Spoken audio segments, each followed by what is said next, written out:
Well, no one in Scotland can commission an idea. You know, if I went to BBC Scotland and I said, oh, I've got this great idea for a sitcom, I've got this brilliant idea for a drama, you know, no, there isn't one person in Scotland that can okay it unless it goes through London. Good morning and welcome to another edition of Full Scottish. What's happening today? Hello and welcome to the Full Scottish here on Broadcasting Scotland. Scotland is going to be an independent country. That need, that desire for independence is ever stronger than perhaps it was in 2014. So there's an obligation that we've got to give leadership to that campaign. That's what Nicola Sturgeon, as our First Minister, has been doing. My feeling about Boris Johnson is he can't be trusted on anything. That is now and forever will be known as the rape clause. I'm old enough to remember going into Europe in '73, and I remember how much of a razor's edge that was a battling stone. And I think we made it by 53%, if I remember correctly, for going in. And ever since that time, England particularly has been pretty much schizophrenic, down the middle about whether it felt British or whether it felt European. And that schism, that crack has remained throughout English society ever since. Scotland means business. Scotland's voice won't be stilled, it won't be silenced, it has to be heard. About the work that's been done by Broadcasting Scotland in giving community activists, yes activists, Scottish activists a platform other than the traditional media outlets.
Good afternoon, everyone. And before we begin, can I remind members that social distancing measures are in place in the chamber and across the campus.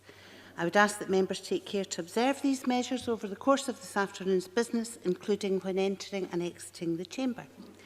And the first item of business this afternoon is time for reflection. Our time for reflection leader today is the Reverend Brian Casey, Parish Minister of Springburn Parish Church of Scotland. And the Reverend Casey is joining us live, sorry, not live, he's joining us via live video link. Reverend Casey. Has started.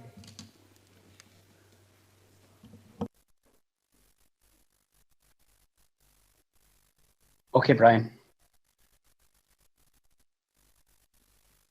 Presiding Officer, thank you. Bishop Oscar Romero said the ones who have a voice must speak for those who are voiceless. I spent the past 6 years in Springburn with 150 funerals a year and 18,000 parishioners and real social deprivation, and found that a minister's job is indeed complex. Of course, in Scotland, church and state are rightly separate, and last year I happened to attend the House of Commons for a prayer breakfast where the Speaker of the House, John Bercow, told the assembled clergy that the church was the only organisation which still held the government's feet to the fire. Historically, the Church of Scotland chose not to be a state church. We make our own money, and as such, and as Romero said, speak out for those we serve. I fought for asylum seekers. I've worked alongside members across the chamber to improve the lot of those caught in addiction, and currently we work with our MSP, Bob Doris, to ensure that our people are fed. Our people. We share a common goal, the betterment of society and the security and health of your constituents and our parishioners. They are indeed the same people. I'm not a politician, and MSPs aren't clergy, and yet together we can make an unstoppable force. The Church will always speak out on issues affecting society, so do you. Clergy care about the same people and in the same way you do as their MSPs.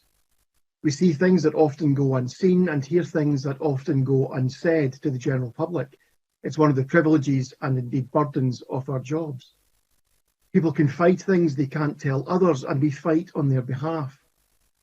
Our church in Springburn, along with our parish priest, got together with community leaders following the COVID-19 outbreak, and we now run a food hub and baby food bank. We deliver prescriptions and feed around 800 people a month, and this was much easier to achieve with government assistance and government funding. The money given to us is used to feed the good folks of Springburn. Partnership working in action, not church and state separate. Christ was a radical who upturned the politics of his day. Many have followed, like Archbishop Romero himself, but essentially we want the same thing. Presiding officer, on your mace are the words wisdom, compassion, justice and integrity. We stand for the same things. We may be separate, but that doesn't stop us working together for the common weal. Thank you.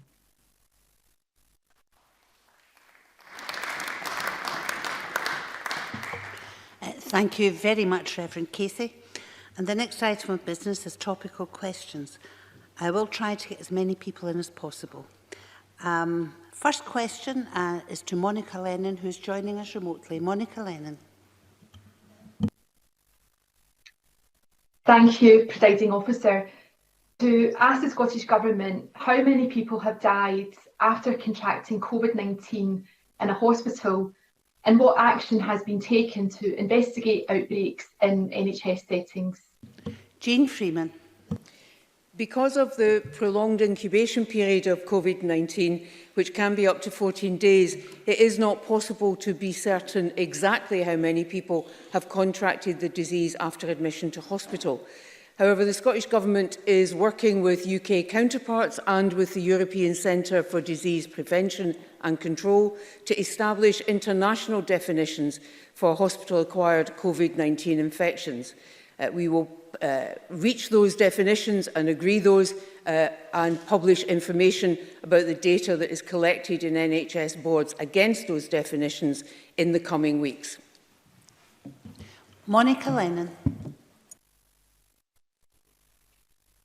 I thank the Cabinet Secretary for her answer. Robust and reliable data on the transmission of COVID-19 in healthcare settings should be in the public domain as soon as possible. And worrying reports have emerged about a major outbreak of COVID-19 at Gartnavel Hospital in Glasgow. Families affected by the outbreak have shared heartbreaking accounts of the loss of loved ones. David Colgan's family were told he would be safe at Gartnavel. After being admitted to the hospital, Mr. Colgan tested negative for COVID. He was, however, later struck down by the virus and died in the hospital alone. His daughter, Mags, has said, the virus blew through the hospital like a draft. What is the Cabinet Secretary's response to the Colgan family and the other families affected by the Gartnavel outbreak? Jean Freeman. So my direct response to that family and to other families is to express my condolences to the family for the loss of their loved one and my sympathy to those others who have concern. Gartnavel Hospital, as other hospitals, have 3 pathways to manage patients. The red pathway, where they know that the incoming patient is a COVID-19 patient. Amber, for contacts where the patient is suspected of having COVID-19, and green for non-COVID-19 patients or patients who have been stepped down from isolation precautions as per the national guidance. NHS Greater Glasgow and Clyde did initiate a blanket screening policy for all patients every 4 days, broadly consistent with the over 70s testing that we have introduced. However, in any situation, there are two issues here. One is that it is very difficult to know whether someone who is admitted to hospital who may test negative, they test negative at the point when they are tested. That does not mean that they are not incubating COVID-19. My point from earlier about the 14-day incubation period does make it difficult to be absolutely certain in these matters.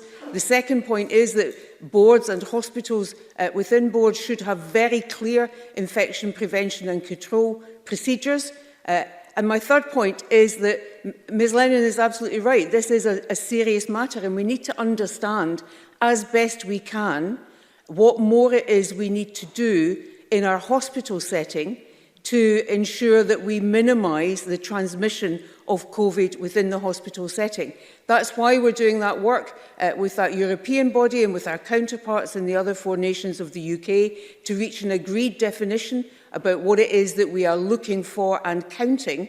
It's also why the Chief Nursing Officer's Nosocomio Group is due to report back on its recommendations for further actions towards the beginning of next month, and we will take those actions once we have them, but also why the Chief Nursing Officer has instructed to Health Improvement Scotland, Healthcare Inspectorate rather, to begin again its direct inspections in these areas to ensure that proper infection prevention and control measures are in place consistently across all our hospital settings. Monica Lennon. Again, I thank the Cabinet Secretary for her response. The Gart naval outbreak does raise questions about the safety of other hospitals and healthcare settings in Scotland. Health Board papers confirm that over 20 ward closures occurred across March and April of this year in NHS Greater Glasgow and Clyde because of COVID-19 outbreaks. Can the Cabinet Secretary confirm the total number of wards which have been closed at, first of all, Gart Naval Hospital and secondly across Scotland as a result of COVID-19 outbreaks during this pandemic? If she can't give the figures today, will she follow that up, please? And given that hundreds of patients, including those who were untested, were discharged into care homes, can the Cabinet Secretary explain what steps have been taken to trace care home residents who were in any of these hospitals where COVID outbreaks occurred, so that action could and can be taken to isolate them and stop the further spread of the virus? Jean Freeman. So, as Ms Lennon rightly anticipates, I don't have the exact number in answer to the first part of her question in terms of the numbers of wards that were closed across all our hospital settings. I will secure that number and ensure that she has it as quickly as possible. In terms of her second part of her question, there are 2 data sets here. There's the discharge data set and the testing data set, both held by Public Health Scotland, in order to be able to respond in a way that we're confident about that data and it is robust.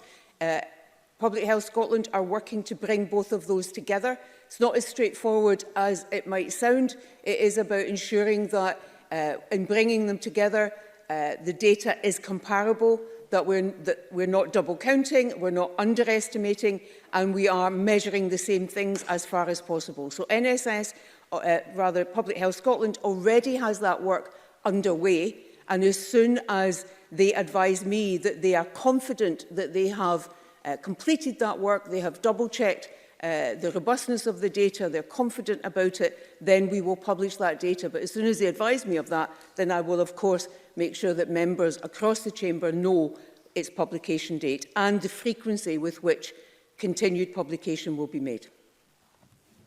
Supplementary from Alison Johnson. Thank you.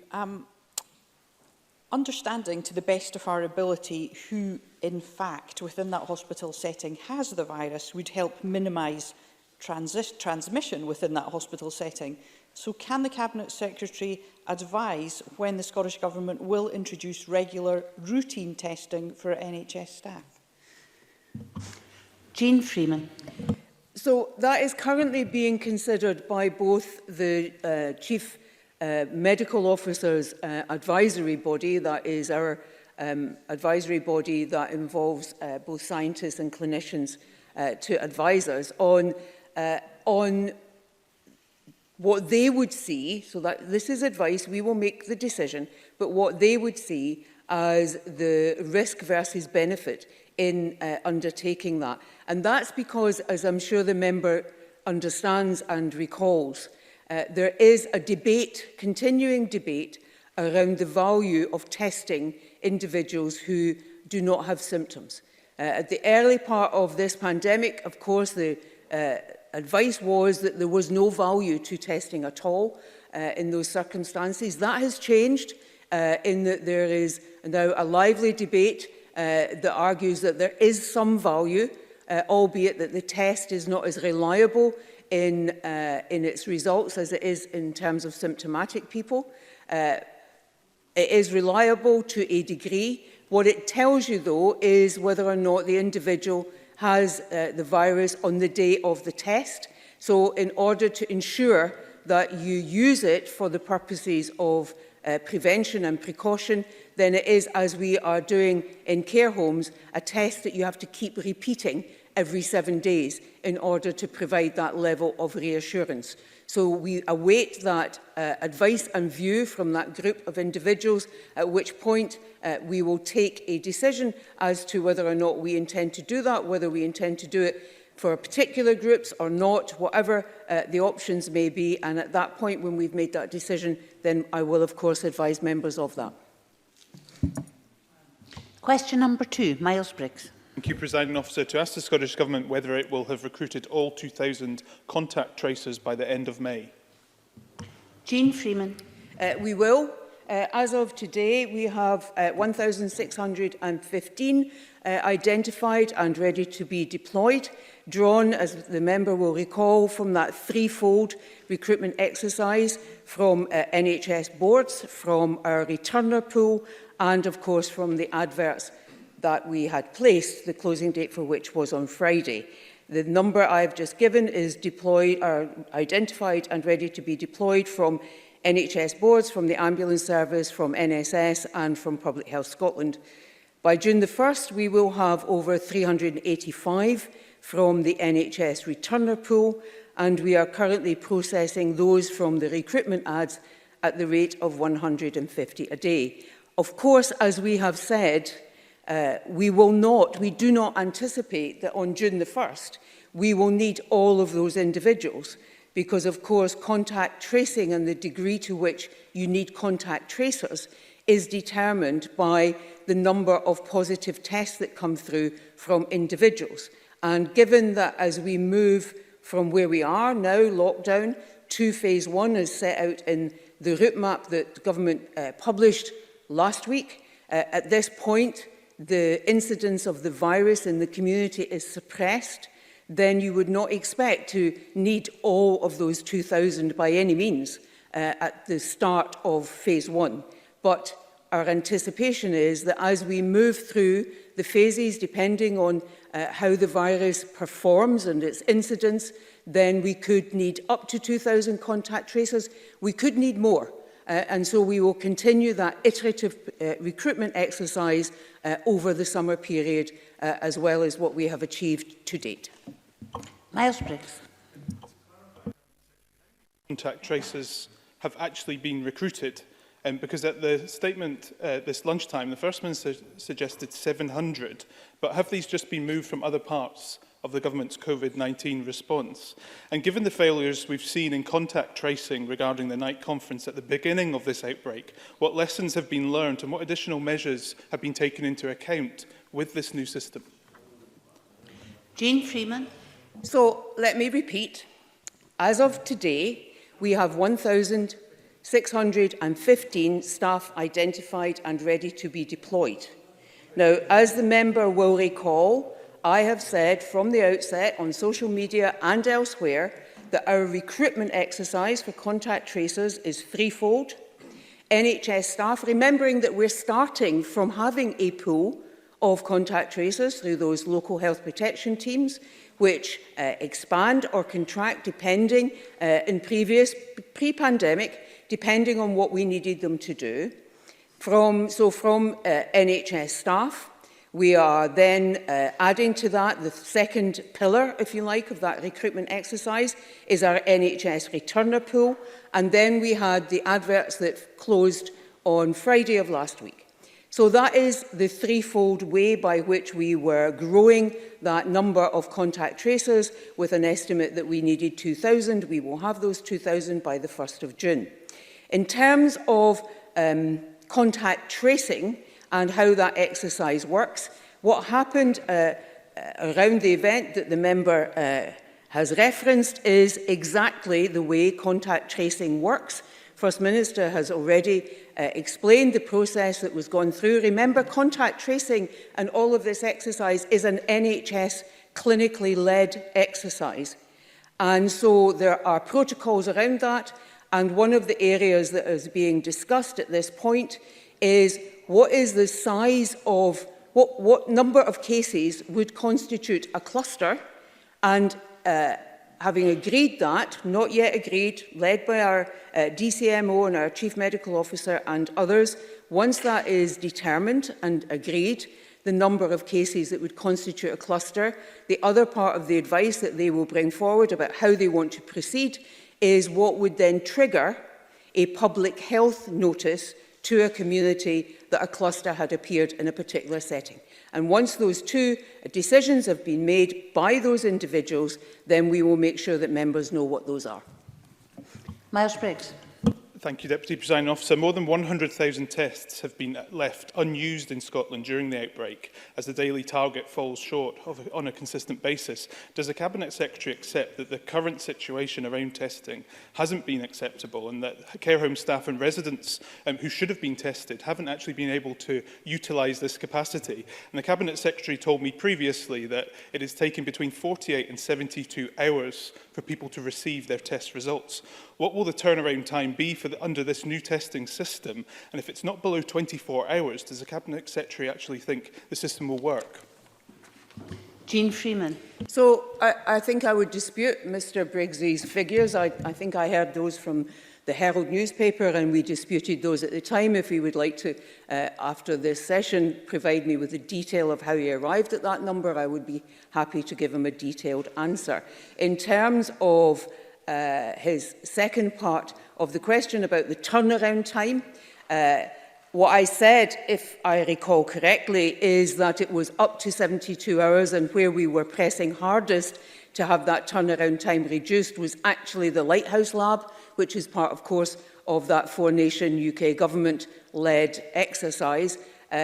24 hours is the target time to bring the tests in terms of sample to result within 24 hours. Our NHS labs are achieving that. The Lighthouse Lab, I'm very pleased to say, is very close to consistently achieving that too. And one of the other areas that our clinical advisors to the health service will also determine is how that will be monitored in order to ensure that that 24-hour target time is consistently met across all the lab sites that are operating. Question number 3, James Dornan. To ask the Scottish Government what guidance is available to help and support the wellbeing of people affected by COVID-19. Aileen Campbell is joining us remotely. Thank you. To ensure individuals are aware of the help and support available to them, we have provided key information on both Ready Scotland and a new information page on mygov.scot. We've also worked with key partners, including local and national and third sector organisations and local authorities, to strengthen the support available and provided guidance on supporting shielded individuals. We launched a new helpline on the 14th of April to ensure that everyone who needs help and cannot get it from friends, families or others nearby can access it. We wrote to every household in Scotland to make them aware of the help and support that is available. James Dornan. Thank the Cabinet Secretary for that answer, but many people will be facing challenges in accessing and affording food and other essentials during this crisis. Can the Cabinet Secretary maybe outline in more detail how the Scottish Government will ensure that people receive the support they need in a dignified way? Aileen Campbell. Yeah, absolutely, and we are unique across the UK in trying to take a cash-first approach to food insecurity, and that's the most dignified way to provide support founded on the principles of human rights, and that's why we have more than doubled the national budget for the Scottish Welfare Fund and have given local authorities the flexibility to provide their allocation of the 30 million food fund support as cash or vouchers where appropriate. 60 million of the 70 million food fund is directed at a structured public sector response to support food access, and that includes 30 million for the National Shielding Programme and 30 million to local authorities for others who are at risk. And a further 10 million of the food fund is going to the third sector partners delivering community-based responses and supporting community fund, and the wellbeing fund are also supporting community food provision. So there's a range of different approaches that we're taking to ensure that we can access people can access food and find the support they need it where they need it. James Dornan. Okay, thanks for that as well. Further to that reply, though, can the Cabinet Secretary provide details on how it is ensuring people informed and access the financial support that's available, whether it's UK reserve benefits such as universal credit or Scottish Government support such as the Scottish Welfare Fund you just mentioned or self-employed grants? Aileen Campbell. Okay, yeah, we continue to promote uptake of the wide range of support available, including through our partners in Citizen Advice Scotland. In 2020-21, we're providing Citizen Advice Network in Scotland with 3 million to provide support to people affected by poverty and welfare reforms, helping everyone in Scotland who is struggling financially at this time. And that includes an additional £100,000 from the Wellbeing Fund to support their COVID-related pressures, including the new national helpline.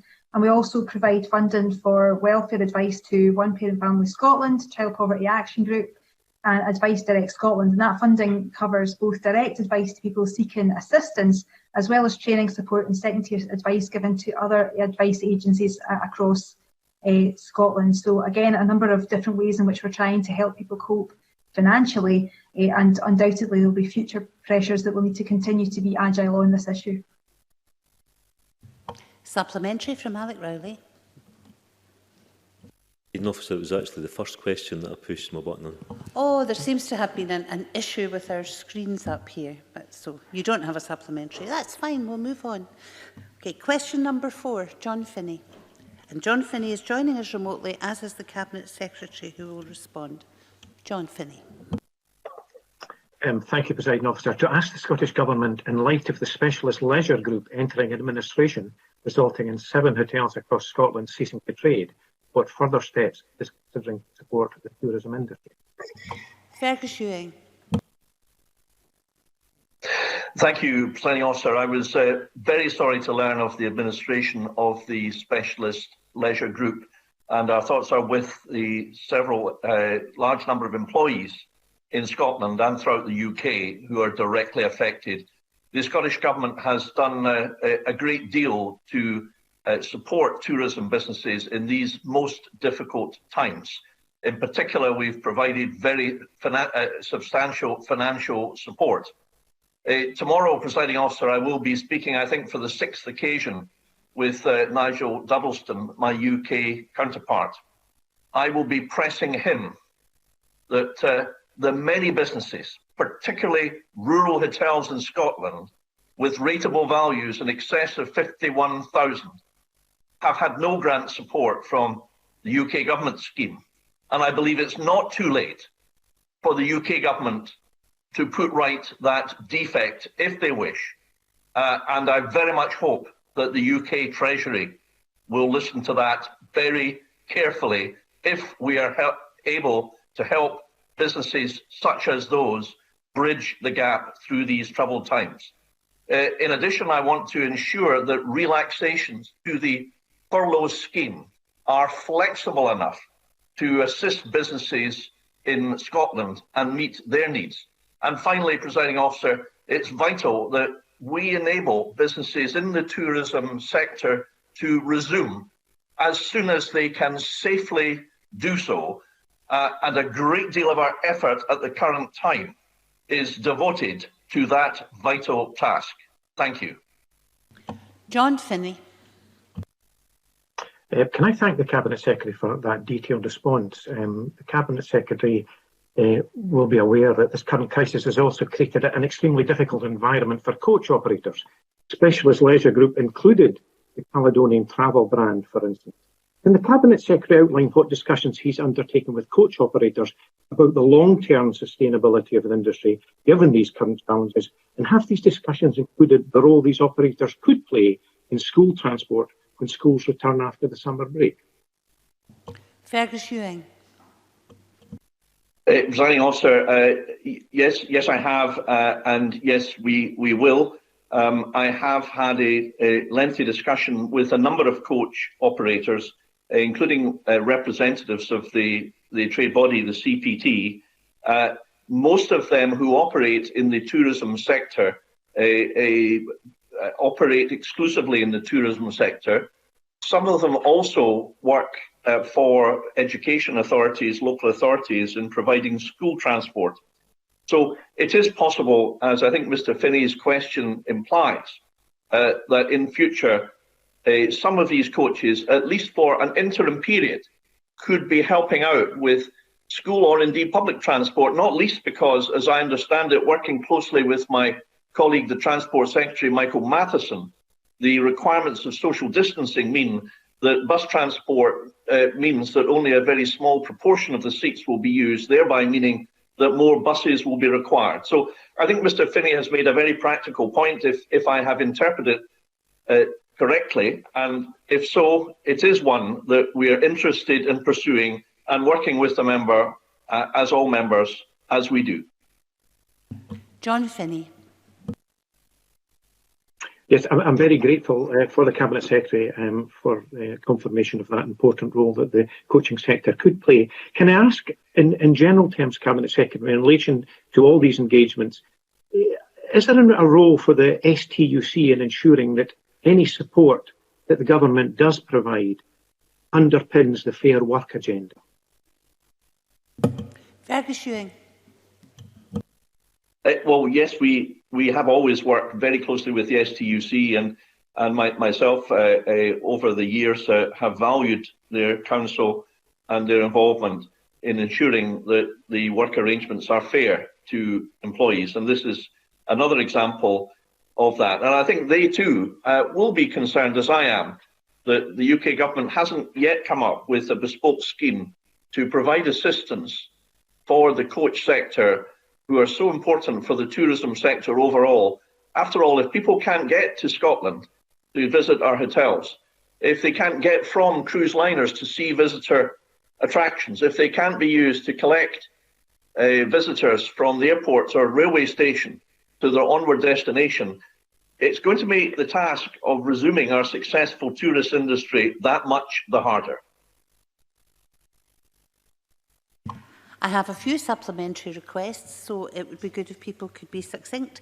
And I have Willie Rennie, who will be followed by Rachel Hamilton. The tourism sector is very anxious that the Scottish Government won't continue the financial support that's so far been provided, even though it advises it remains closed during the very important summer season.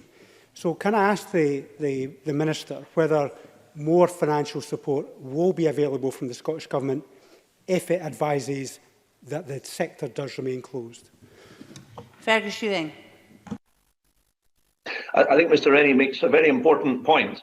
I understand my colleague Kate Forbes will be making or Fiona Hislop will be making a statement later this afternoon. I expect that may be of interest to the member. But we certainly in the Scottish Government realise that the job we have, which is to provide a financial bridge through this period of difficulty, is not yet complete. That bridge is under construction. It's not finished. And we need to continue to work in a non-partisan way with the UK Government on these matters, recognising that the bridge isn't yet complete. And that means, I think in particular, the furlough scheme, Presiding Officer, needs to be extended, I think, beyond October. And indeed, just this morning, I spoke to a group of North Highland hoteliers, and the single issue which they said was most important to enable their survival was a more flexible furlough scheme, which would allow them options to navigate through to Easter next year, especially if, as is the case at the moment, there is uncertainty as at the current time as to whether or not there will be any chance of a summer season for hotels this year. So it is absolutely essential that we approach in an open-minded fashion and a non-political, non-partisan fashion the need to provide that support. Otherwise, I'm afraid that we will see more examples of the sad administration of one leading company, Shearings, followed by others. So this couldn't be more important. And I very much hope that the UK government will be of the same view. Rachel Hamilton, to be followed by Christine Graham. Thank you, Presiding Officer. May I draw members' attention to my register of interests? Cabinet Secretary rightly points out furloughing from the UK government has been a lifeline to the tourism industry. I ask the Cabinet Secretary, will the Scottish Government create a bespoke scheme for tourism and hospitality businesses fighting for their survival and not eligible for the £10,000 grant, the £25,000 grant, the Creative and Tourism Hardship Fund, or the Pivotal Enterprise Resilience Fund? Fergus Ewing. I've been absolutely open from the outset, Presiding Officer, that our job is to provide a financial support mechanism to all legitimate tourism businesses. And I don't mean Airbnbs here. I don't mean second homeowners who make a bit of money on the side. I mean genuine businesses who rely for their main livelihood on tourism now have no business. So it's the government's business to keep them going. So I have consistently argued this, and that follows it follows automatically from that, Presiding Officer, that, for example, bed and breakfasts establishments, the photographers, that those involved in field sports, amusement arcades, marinas, all boat owners who may not have been eligible for the original grant scheme require other forms of support. That work is ongoing. I suggest that the member listens carefully to the statement this afternoon, where I hope further information will be forthcoming. And I can absolutely assure her that I support the principle which she has set out. Absolutely. I just hope that, you know, in the UK government treasury, this is not regarded as a box which now has occupying within it a tick. There is no tick in this box. And it's our job to complete the bridge, to complete the task. And that's what we're determined to do, Presiding Officer. Thank you. And the last question is from Christine Graham. Thank you very much, Presiding. The Bay Waverley Castle Hotel, a 77-bedroom hotel in Melrose, part of the Bay Hotel Group, staff living on site have been given 28 days' notice to find alternative accommodation, so they're jobless and homeless in one blow. What assistance can the Scottish Government, perhaps liaising with the local authority, give to those particular members of staff? Fergus Ewing. Well, I'm not aware of this particular case, Presiding Officer. Christine Graham has drawn it to my attention and thereby to the public attention. I will ask my officials to look into this straight away. Obviously, it is of concern that during this period in particular, people will face eviction from their property, but I don't know the individual circumstances, and I will, of course, undertake to work with the member if she wishes me to do so, to look into this matter and see what can be done to help the individuals who are now in an extremely invidious position. That concludes topical questions, and we'll move on to the next item of business. The next item of business is a statement by Michael Matheson on COVID-19 transport. The Cabinet Secretary will take questions at the end of his statement, so there should be no interventions or interruptions. Cabinet Secretary.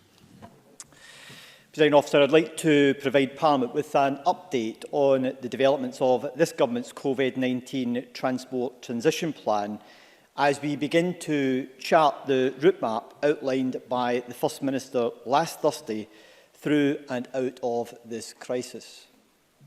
May I first of all reiterate my thanks to the people of Scotland who have heeded the Government's advice not to travel unless absolutely necessary. Following that advice is what has allowed us to set out the first iteration of the Transport Transition Plan today. But the virus is still with us. If we move too quickly or without appropriate diligence, it could rapidly run out of control again.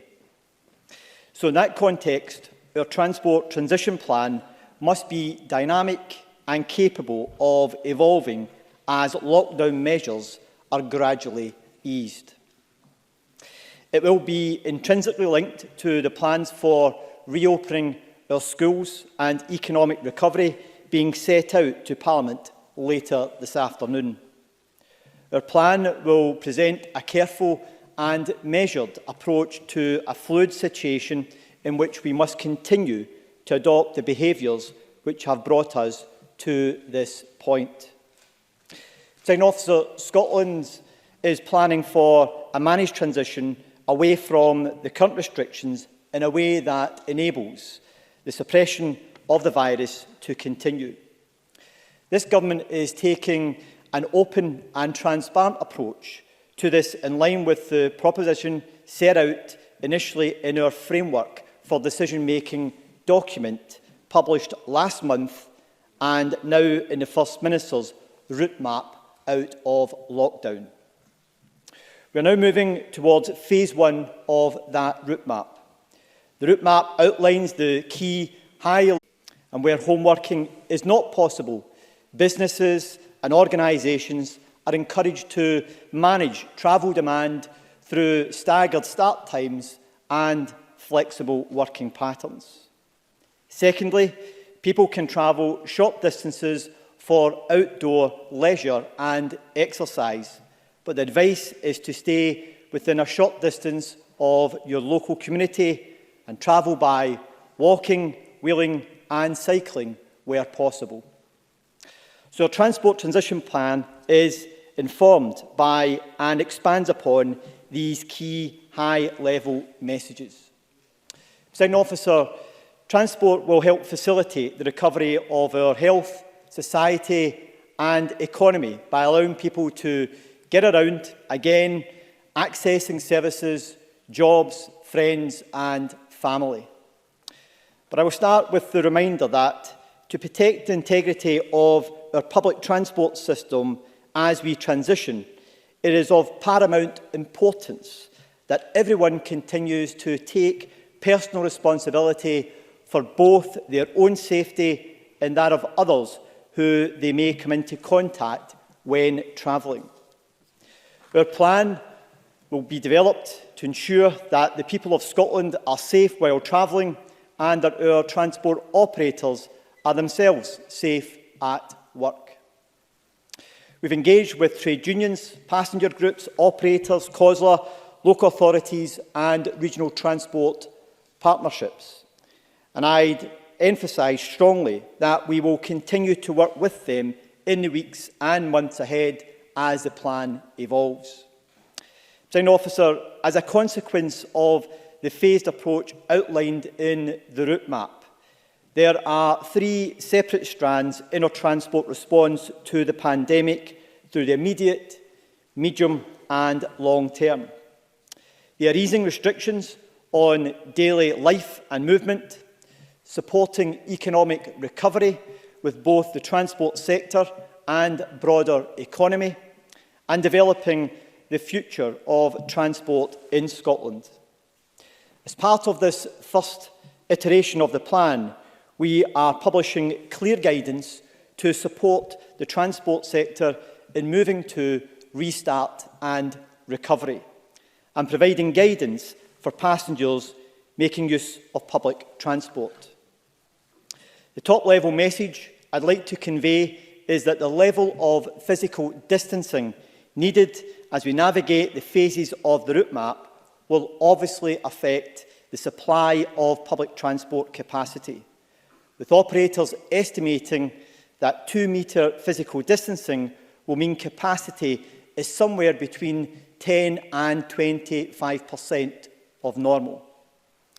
As a result, a system that typically had 1.5 million people journeys per day, with peak in demand at 100% capacity, will have substantial constraints upon it. Our Transport Transition Plan has a number of national aims, and over the coming weeks and months, we will work with local authorities to operationalise these at a local level.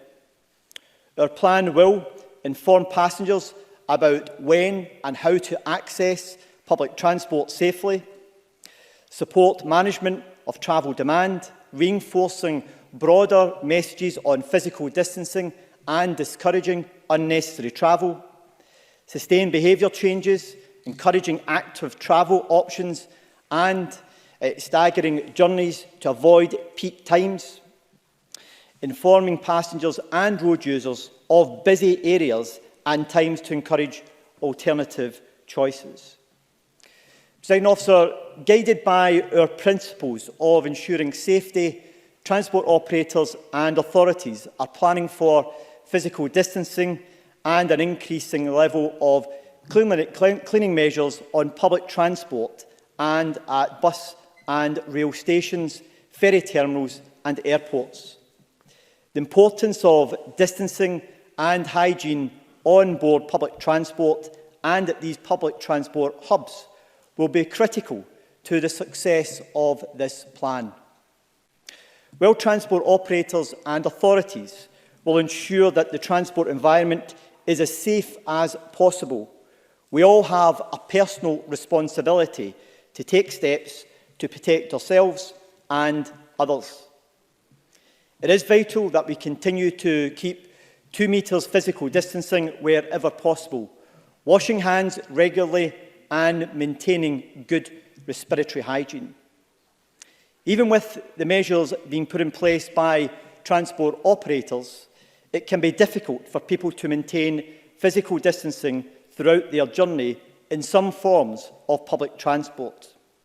I know from my discussions with the trade unions, operators and from the surveys of public sentiment that these are real and live concerns.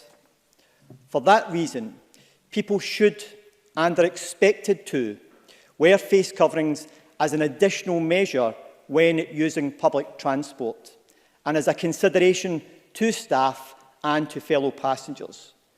Please come prepared with your face covering when using public transport. Of course, there will be situations where this is not practicable, which the guidance reflects in its detail. Furthermore, it is vital that when using face coverings, the public follow our guidelines on their use, which includes ensuring a high level of hygiene. We will, of course, keep this position under regular review to reflect any new evidence that becomes available. Presiding Officer, we are looking to increase the frequency of public transport for Phase 2 of the route map. Although, given the restrictions on the amount of people we will be able to carry, we need fewer people than normal to travel, particularly at busy times. And as I've stated, and in line with the route map, we are urging employers to show leadership and to be as flexible as possible to allow earlier and later starting and finishing times for those who have to travel.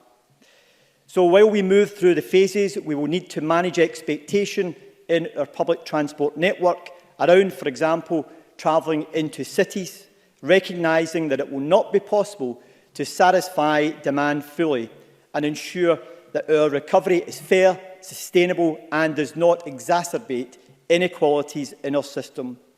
And we will continue to work with a range of stakeholders, transport operators, passengers, local authorities, education, health and business to inform the easing of the restrictions and manage demand for transport based on the evidence we gather. As an example, the Scottish Government is working with local authorities and transport operators to ensure that transport is in place to get children to school. Importantly, our plan will look to support the reallocation of road space, giving priority to cycling, walking, wheeling and bus. We have a real opportunity to secure a positive and lasting change in our sustainable travel habits. Continuing to walk, cycle or wheel will allow us to sustain the improved air quality we've benefited from since lockdown. Presiding Officer, in April I announced the Spaces for People Fund, providing £10 million of funding for local authorities to introduce temporary walking and cycling infrastructure to enable physical distancing. I'm delighted with the response from local authorities to this offer, and we have already received applications or expressions of interest exceeding the initial £10 million. So I'm very pleased to announce today that we will increase this fund up to £30 million with immediate effect.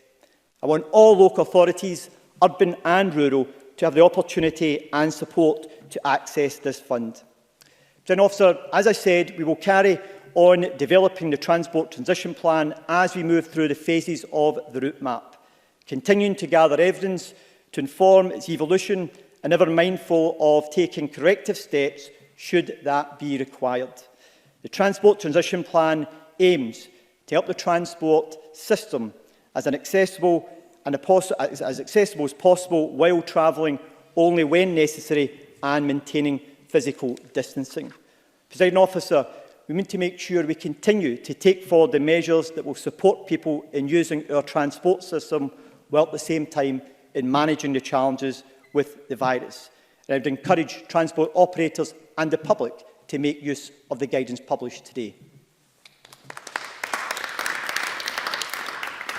The Cabinet Secretary will now take questions on the issues raised in his statement, and I intend to allow around 30 minutes for questions. Then we'll move on. Would those members who wish to ask a question please press the request to speak buttons, and I first of all call Dean Lockhart.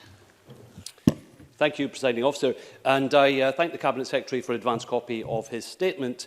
Let me also add my thanks to all the transport workers across Scotland who have kept the country moving during this crisis.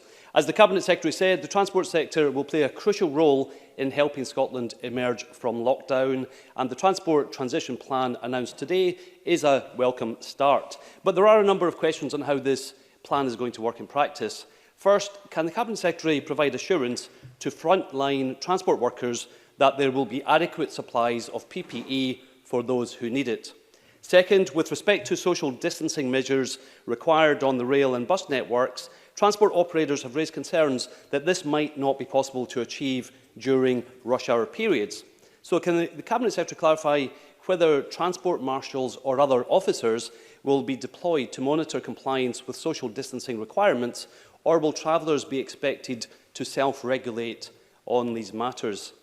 And finally, in relation to the coach sector, I have sent the Cabinet Secretary a number of letters highlighting concerns that coach operators are not getting sufficient support during the crisis, and as a result many face going out of business, which will badly affect the tourism sector in Scotland when this market reopens. So can the Cabinet Secretary tell us how he intends to address those serious concerns raised by coach operators? Michael Matheson.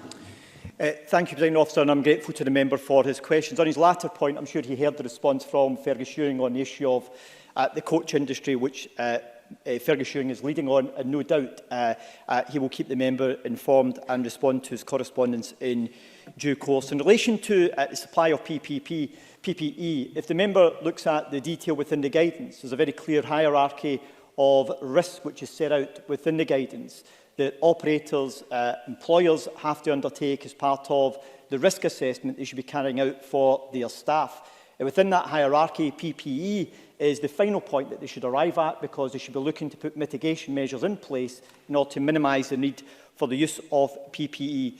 From the discussions that we've had with the transport sector, they've given us assurances that they have sufficient stocks of PPE in place in order to meet that need as and when it should arise. But the guidance also emphasises the need to ensure that as they undertake the risk assessment, they engage not only with the employees affected, but also with their health and safety representatives, trade unions, etc., to ensure that that's carried out in a compliant way and one which they are comfortable with. And we'll continue to keep that under review as with all other parts of the guidance as we go forward. In terms of compliance, what is absolutely critical here is that the reality is that a transport system which is constrained by physical distancing, which will constrain it to such an extent that it may, at best, in some modes, only be able to carry around a quarter of the number of people who would make use of it, is that we can't expect the transport system just to absorb that pressure.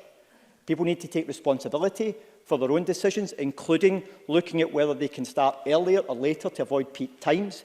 Employers need to demonstrate leadership in being prepared to support staff who can work from home, to be able to continue to work from home.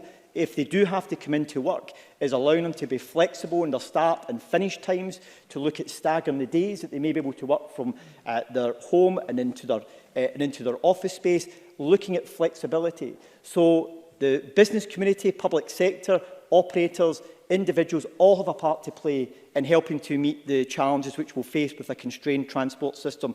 And that's why it's important there's a collective effort in recognising the challenges which our transport sector will face in the weeks and months ahead. I now call Colin Smith. Thank you, President Officer, and thank you to the Cabinet Secretary for the advanced sight of his statement. Labour recognises the challenge the Government faces increasing public transport capacity as we ease out of lockdown, while ensuring what must be our #1 priority, the safety of passengers and our transport workers who we owe a huge debt of gratitude to. Which is why, Presiding Officer, there can't be any ambiguity. So can I ask the Cabinet Secretary why there does appear to be so much ambiguity in the guidance he's published today? It states, for example, when travelling by bus, tram or rail, you should and are expected to wear a face covering. Does the Cabinet Secretary accept that should or expected cannot be enforced? Under this guidance, there is in fact nothing to stop anyone getting on public transport without a face covering, not just those who cannot wear face coverings for practical reasons. The Cabinet Secretary has also just said that PPE will only be a last resort. So can he tell us what specific new measures he's announced today to protect our key frontline transport workers? And does his position on PPE and indeed this transition plan have the full agreement of the trade unions? And finally, it seems social distancing on public transport will be largely self-policed. So what future support will the Government provide to ensure there will be sufficient capacity to allow that distancing? And will the Cabinet Secretary give a personal commitment we will not witness the scenes we saw in England of overcrowded, dangerous buses and trains in our cities at peak times? Michael Matheson. So let me try and deal with the points which the members raised in turn regarding face coverings. The expectation is that if you are travelling in public transport, you should have a face covering. However, there are some modes of transport where that is not appropriate and not necessary. That's why it is an expectation that has been set out very clearly in the guidance. So if you don't have a pre-existing medical condition, which would suggest that you should not have a face covering, if you're on a mode of transport which is anything other than that of a ferry, then you should have a face covering. Not only as a matter of courtesy to other travellers, but also to those who work within the transport sector. And the guidance is very clear on that particular point. In relation to transport workers on PPE and the hierarchy, the member will recognise that this hierarchy is not something which is specific to the transport sector. It is also contained within the construction sector guidance about the need to make sure that employers put in place mitigation measures to minimise the risk of staff having their 2 metres being compromised. Where there is a risk identified that could occur, then they should be looking at what appropriate PPE measures they should be putting in place.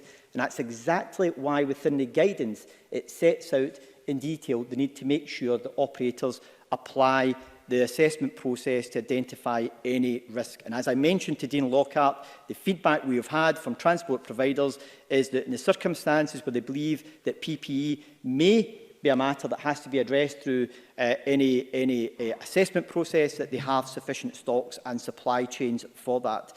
In relation to the issue of distancing, I'm sure the member will recognise that a system that is as complex as our public transport system, there will inevitably be pinch points within it where 2 metres will be compromised. By the very nature and design of it, that will occur.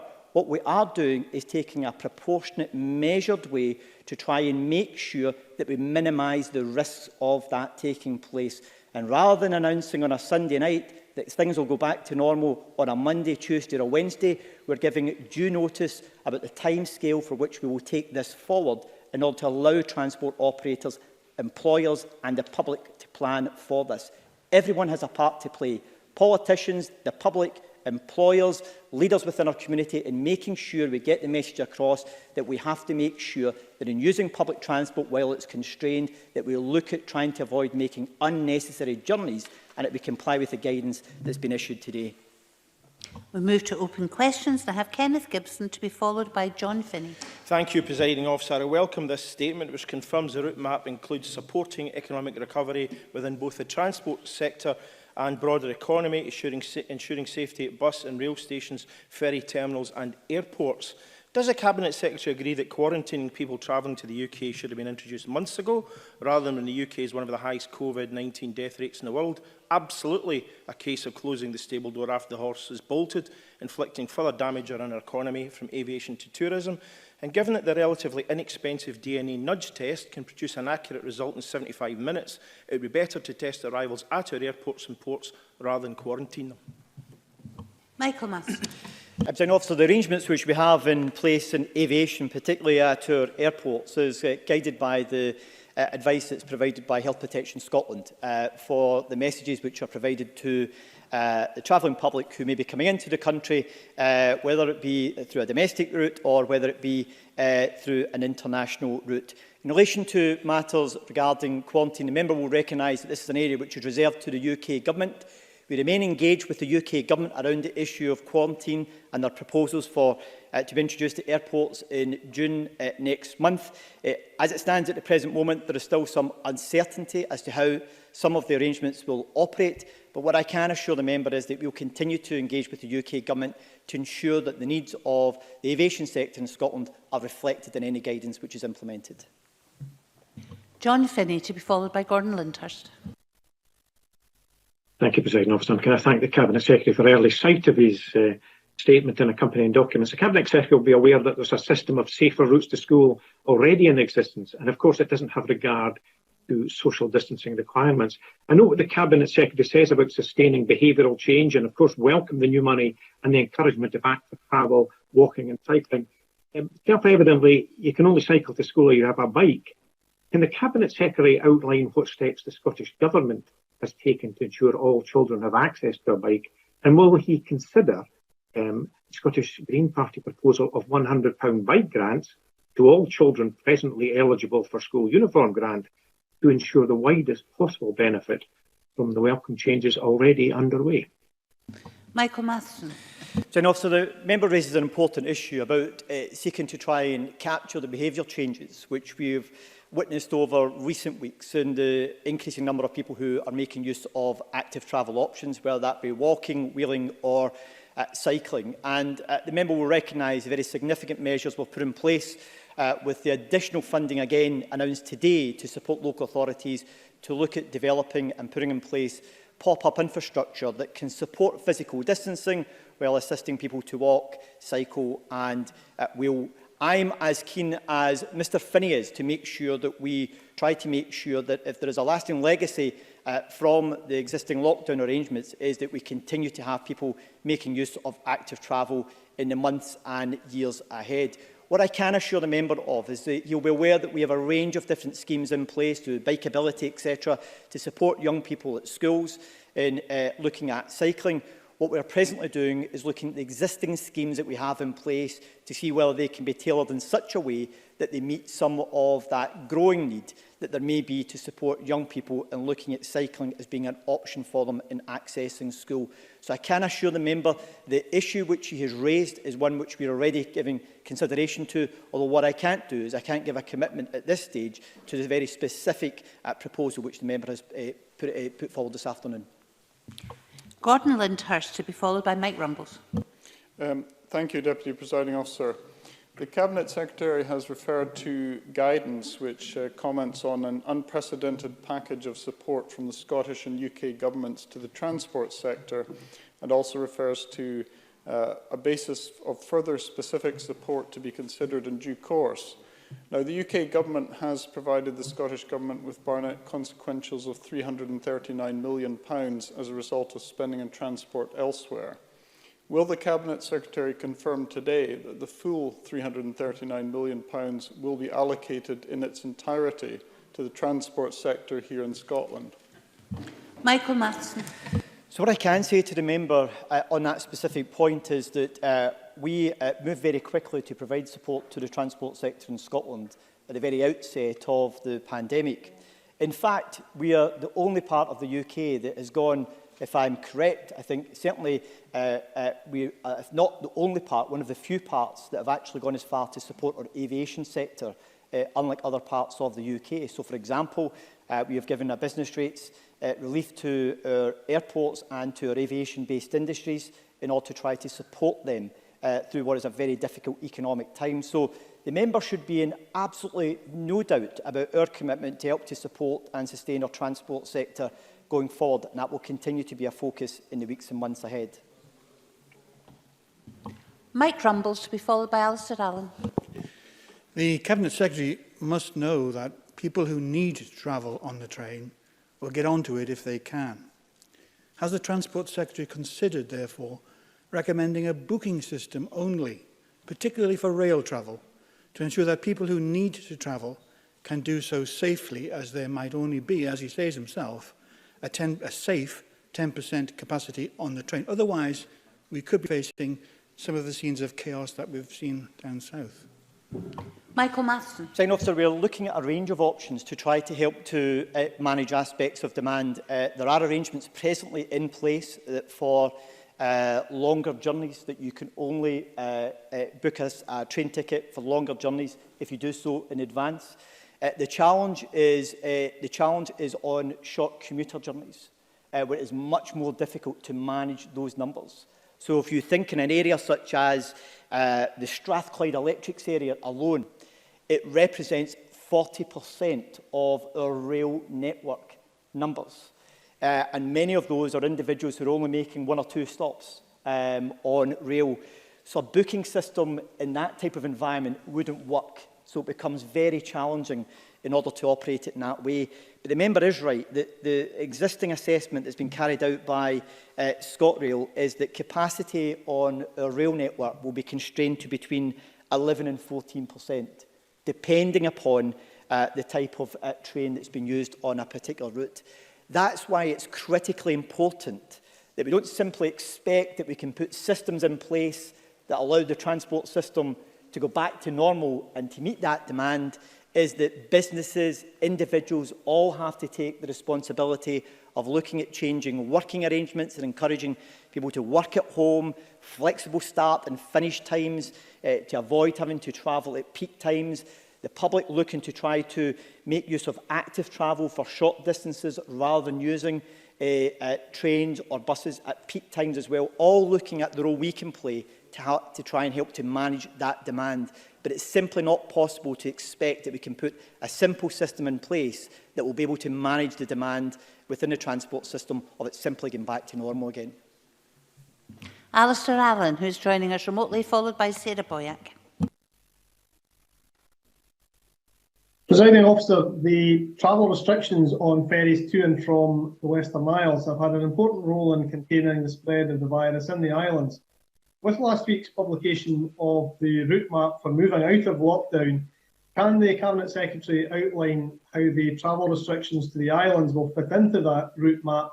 And particularly, can the Cabinet Secretary give any assurances that any discussions between Transport Scotland and ferry operators regarding timetables for this summer will reflect the need for any changes to be both gradual and done with great care? Michael Matheson.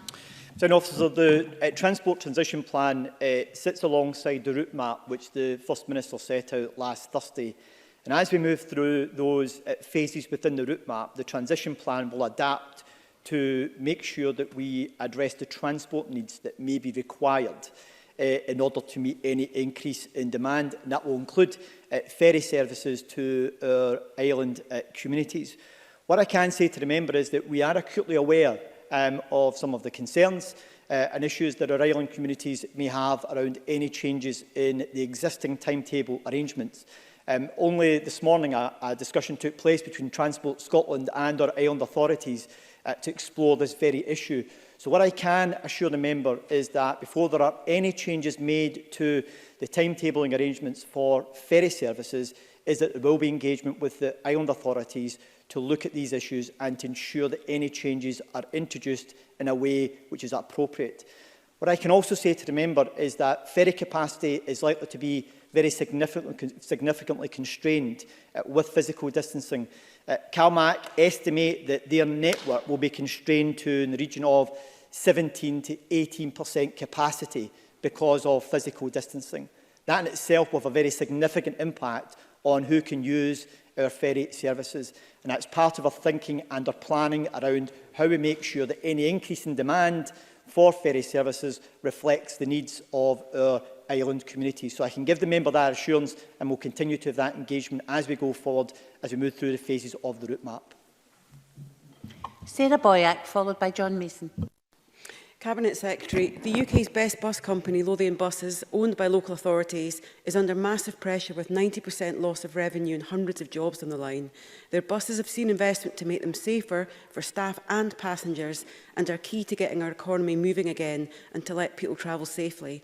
So will the Scottish Government follow the UK Government's support for Transport for London and provide support to Lothian buses and Edinburgh trams now to ensure that when we have moved on from the lockdown, we have the public transport available for people in the Lothians and for those using park and ride facilities from the Central Belt, from Fife and from the south of Scotland?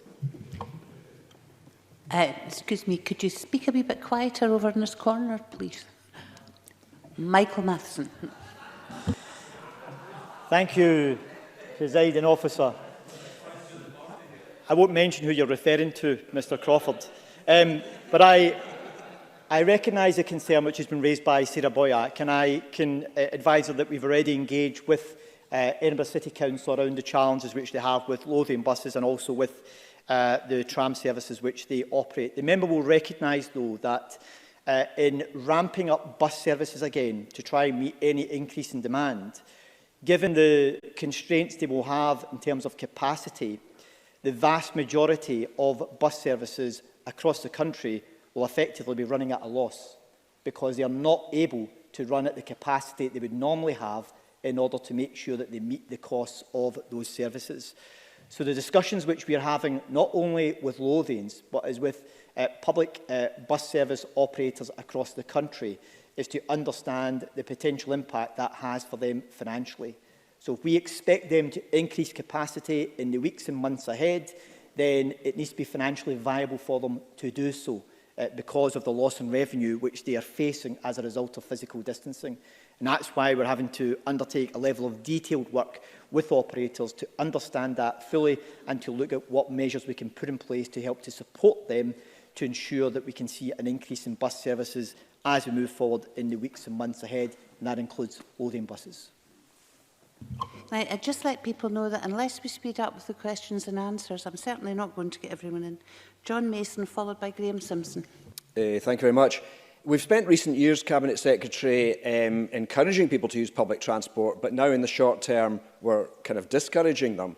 Can you say anything about how the balance is struck here so that we don't put people off public transport long term? Michael Matheson. Officer, I hope that the public would take reassurance from the guidance which has been issued today, not only for operators, because there are two elements of the guidance, two parts to the guidance. There is the operators' guidance and there's also the public guidance on making use of public transport. So we want to encourage people to consider that guidance and to make use of it if they're having to make use of public transport. But the reality is that it will remain constrained for a considerable period of time while physical distancing remains in place.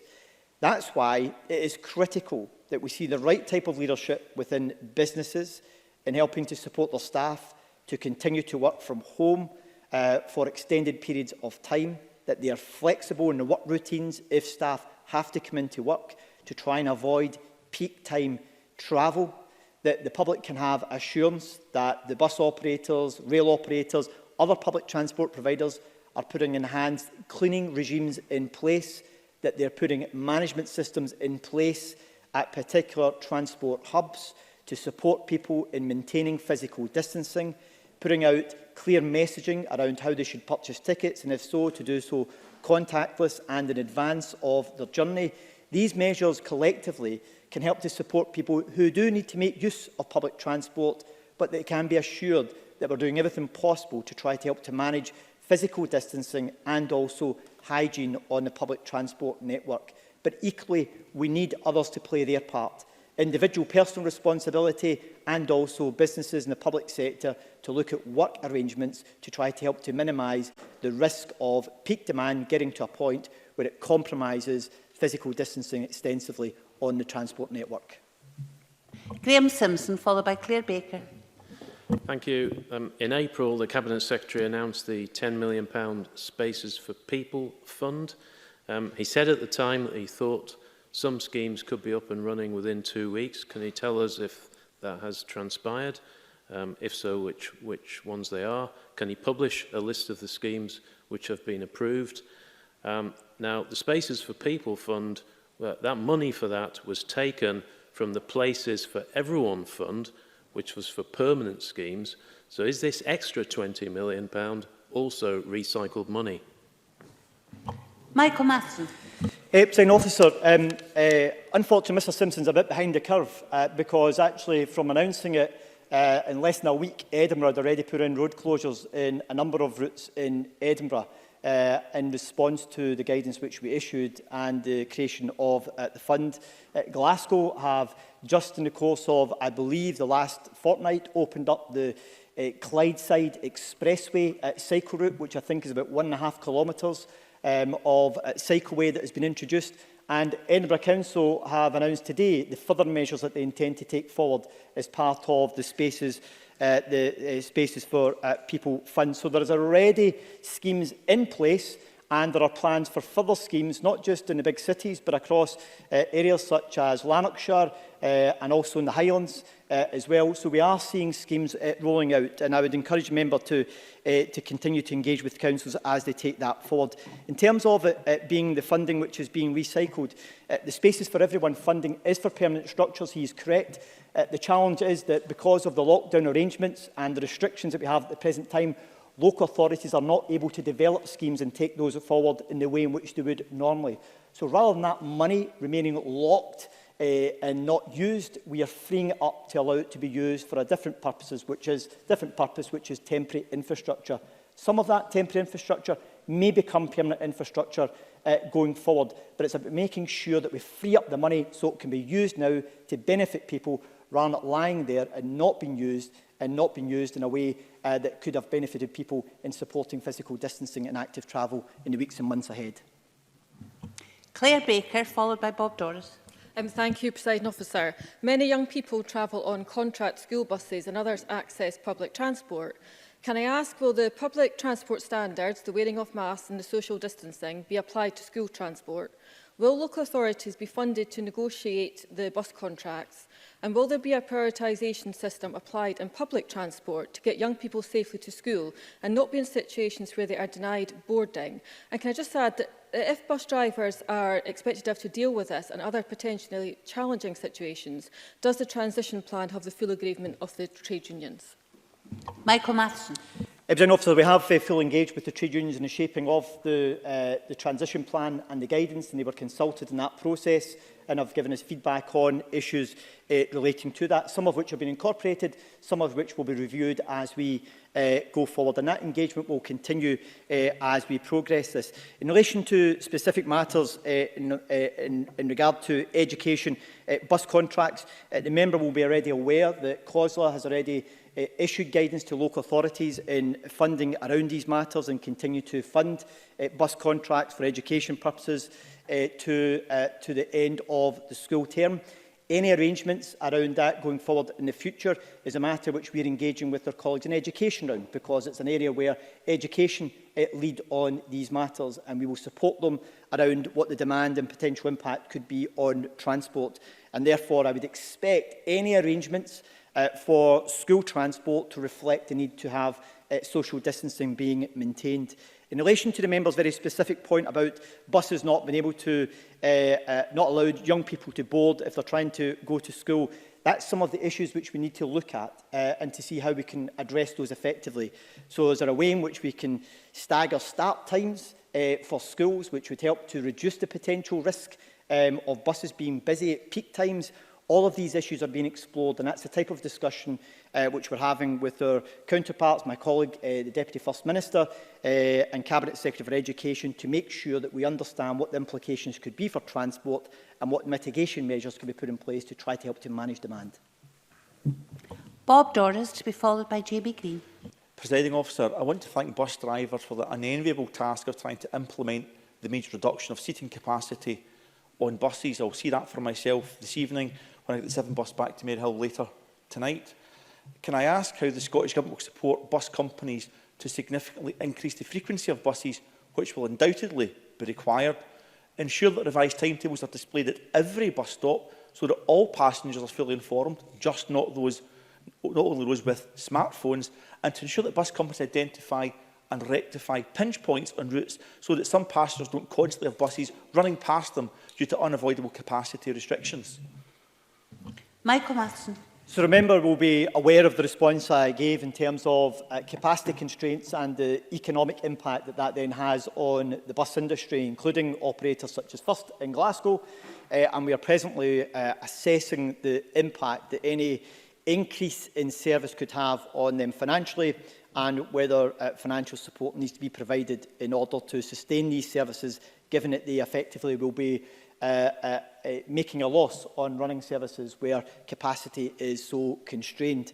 That's a piece of work which we're taking forward at the present moment in order to assess that. What I can say to the member is that bus operators have been looking to increase frequency of services on routes where there has been greater demand. So, for example, First in Glasgow have, where they've initially been operating with a single-decker, have had double-decker buses introduced in order to help to support physical distancing. They've also looked at increasing the frequency of service on particular routes where there is an increase in demand as well. So these are issues which the Transport Transition Plan looks to try to help to support operators in taking forward, including regional transport partnerships such as SPT, in making sure that they're engaging with their transport providers in areas such as Glasgow and looking at the arrangements that they put in place to help to support and meet demand going forward. So these are all issues that are continuing to be considered, and I can assure the member the guidance which has been published today, both for the public and for operators, helps to give the public assurance and operators and their staff assurance around the approach that should be taken in dealing with these issues. Jamie Green. Thank you. The effects of being shut off during lockdown are felt more acutely by those in Scotland's islands. Normal ferry services have all but disappeared, tourism has disappeared, and those incomes are being lost. Can I ask the Cabinet Secretary how his Transport Transition Plan will offer some hope that Scotland's islands will be protected but not shut off for business? And given that most ferry services rely on substantial public subsidy to survive, has the Government revised its budget, which will be required to replace the loss of passenger revenue which so many services rely on? Michael Matheson. In relation to the member's latter point, yes, we already have a contract variation in place for our ferry operators that provide contracts to us in order to recognise the financial consequences of the lockdown arrangements in order to help to support the services to be sustainable, and we'll have to continue to look at putting that in place. The member raises an important point, and that is about the need to strike the balance between opening up our island communities at a proportionate and appropriate way, and in a proportionate and appropriate way, while not exposing our island communities to undue risk. And as I outlined earlier on, the approach we're taking as we go through the phases which were set out in the route map, we will assess the potential impact that has on transport modes, including ferry services, and what arrangements we need to put in place to meet and manage any additional demand. But as I already outlined, the reality is that even once we move our ferry services back to a normal timetable, if you like, we will be in a situation where on our largest vessels in particular, capacity will be very significantly constrained. in the regions of about 17 to 18% of its normal capacity. So there will be significant constraints no matter what happens, and we need to make sure we manage those in a way that reflects the needs of the island communities and those who live in our islands. I can squeeze in a quick question and answer, please, from John McAlpine. Thank you, Presiding Officer. What advice does the Cabinet Secretary have for transport workers who are shielding? I have a shielded constituent who works for Stena Line who refused to furlough him, forcing him onto statutory sick pay. And when I approached the company, they said they were short of able seamen, suggesting that they were trying to force this vulnerable man back to work. Does the Cabinet Secretary agree with me that that is unacceptable? Michael Matheson. Presiding Officer, I'm not aware of the individual case that the member made reference to, although it does strike me as being concerning if the individual concerned is shielding. And if the member wishes to provide me with further information on the matter, I'd be more than happy to look into the issue for her. That concludes questions on the Cabinet Secretary's statement on COVID-19 transport. Apologies to Rona Mackay for not being able to reach her, and we'll now move on to the next item of business.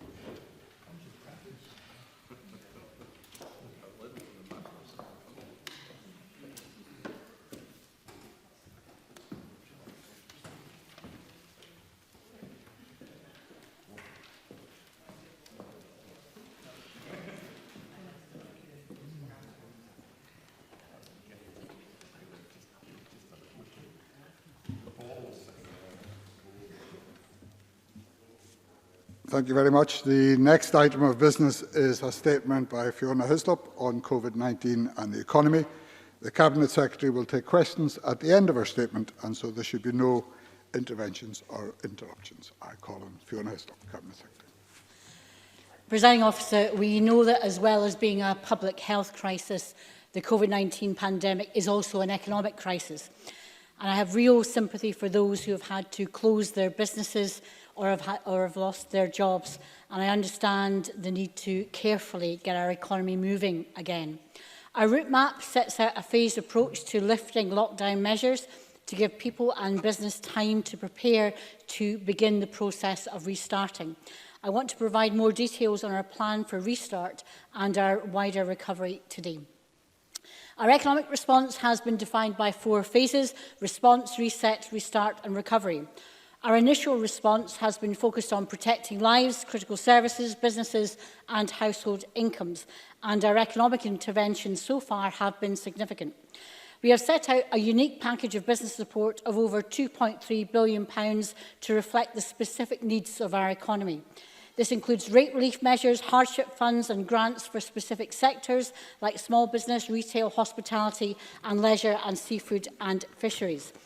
This support is getting to those who need it under the Business Grants Funding Scheme. By 19th of May, that was last week, local authorities had worked hard to pay out almost 65,000 grants, with more than £741 million distributed to support Scottish businesses.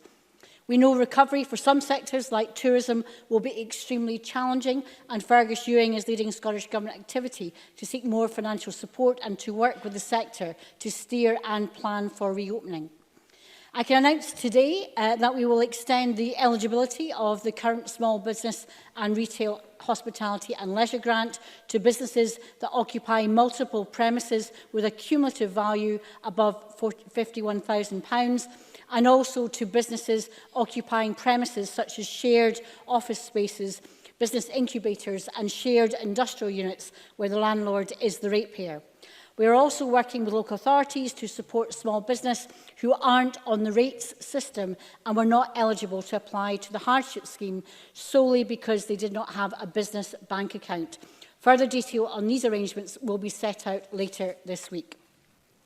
Moving beyond that initial response, we have work to reset, including work to clear the supply chain blockages we experienced at the beginning of the crisis. This has laid the groundwork for us to begin to restart the economy. The sacrifices we are all making are having an impact, but the margins for controlling the virus are tight. Our economic restart must be safe and should be built around 3 pillars. Successful measures to suppress the virus. Secondly, guidance that supports fair and safe workplaces and sectors. And thirdly, the right structures for workplace regulation. On our measures to suppress the virus, today the First Minister announced that Test and Protect will be rolled out across health boards. This will include publication of guidance for those self-isolating and for employers. Clear guidance and regulation are essential to provide confidence to workers, employers and customers that workplaces are safe. Guidance produced recently by the UK Government will be helpful, however, it only goes so far. That is why we are developing sector-specific workplace guidance. Reflecting the diverse nature of our businesses, our guidance is being developed through a number of different routes. Some industries have already published guidance, while others are still in development. Ministers across government working in partnership with industry, trade unions and regulators to prioritise activity based on the phasing set out in the route map. We are currently working with around 14 sectors. We will publish guidance sector by sector in the coming days and weeks, and I am pleased to begin that process today with the publication of guidance on manufacturing and retail. This guidance draws on the experiences of businesses who have responded magnificently so far to provide essential equipment and services needed in this crisis, while maintaining safe workplaces.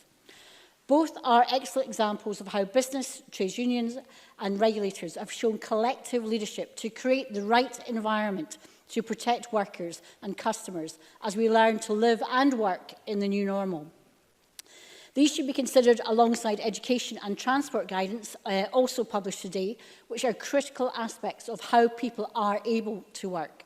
This will be followed by more sectoral guidance later this week, including construction, where we have been working closely with the sector to agree a carefully planned approach.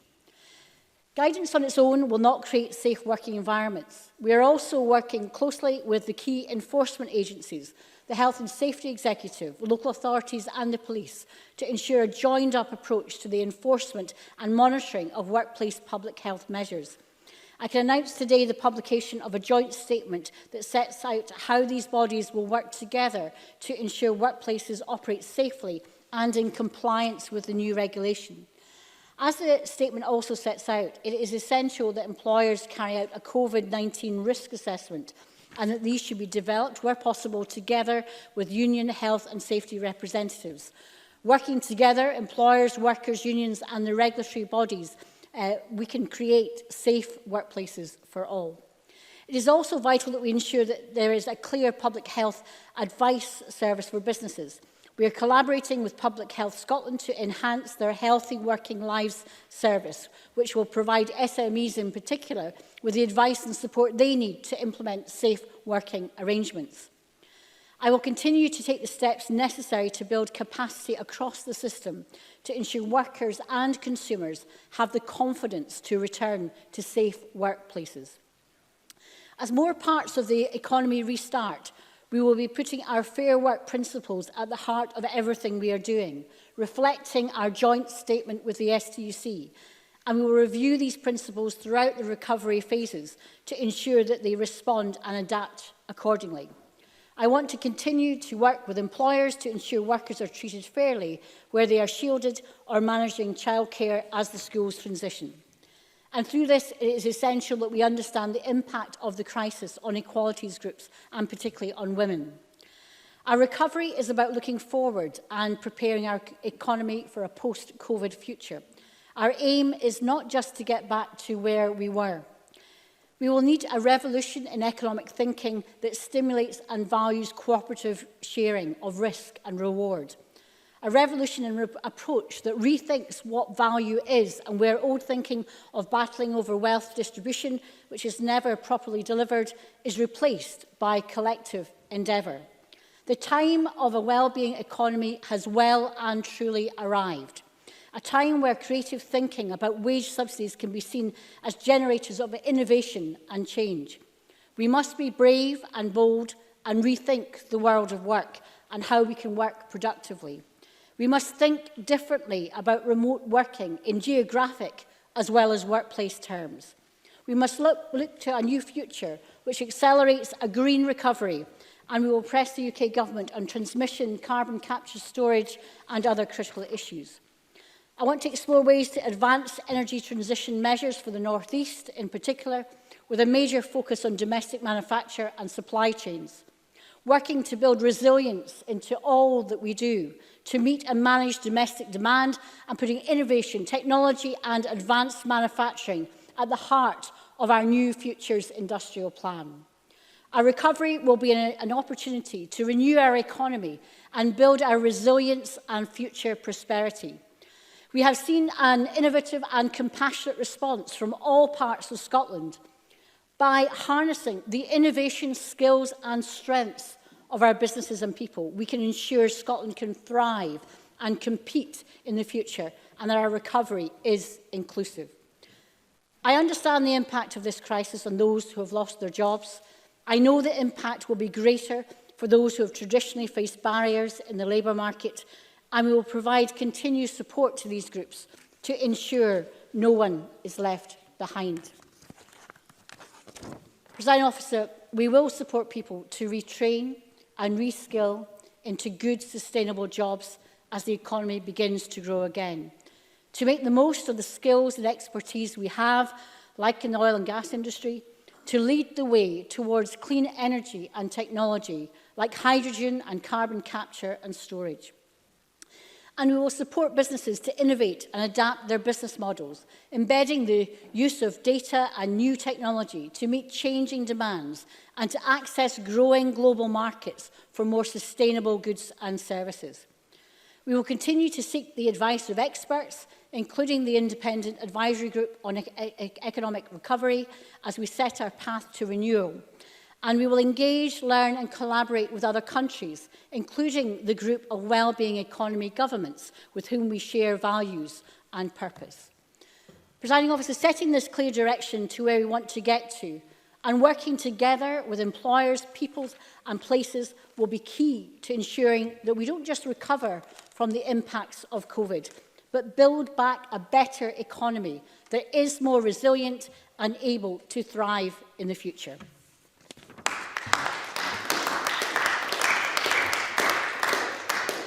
Thank you very much. The Cabinet Secretary will now take questions on the issues raised in her statement.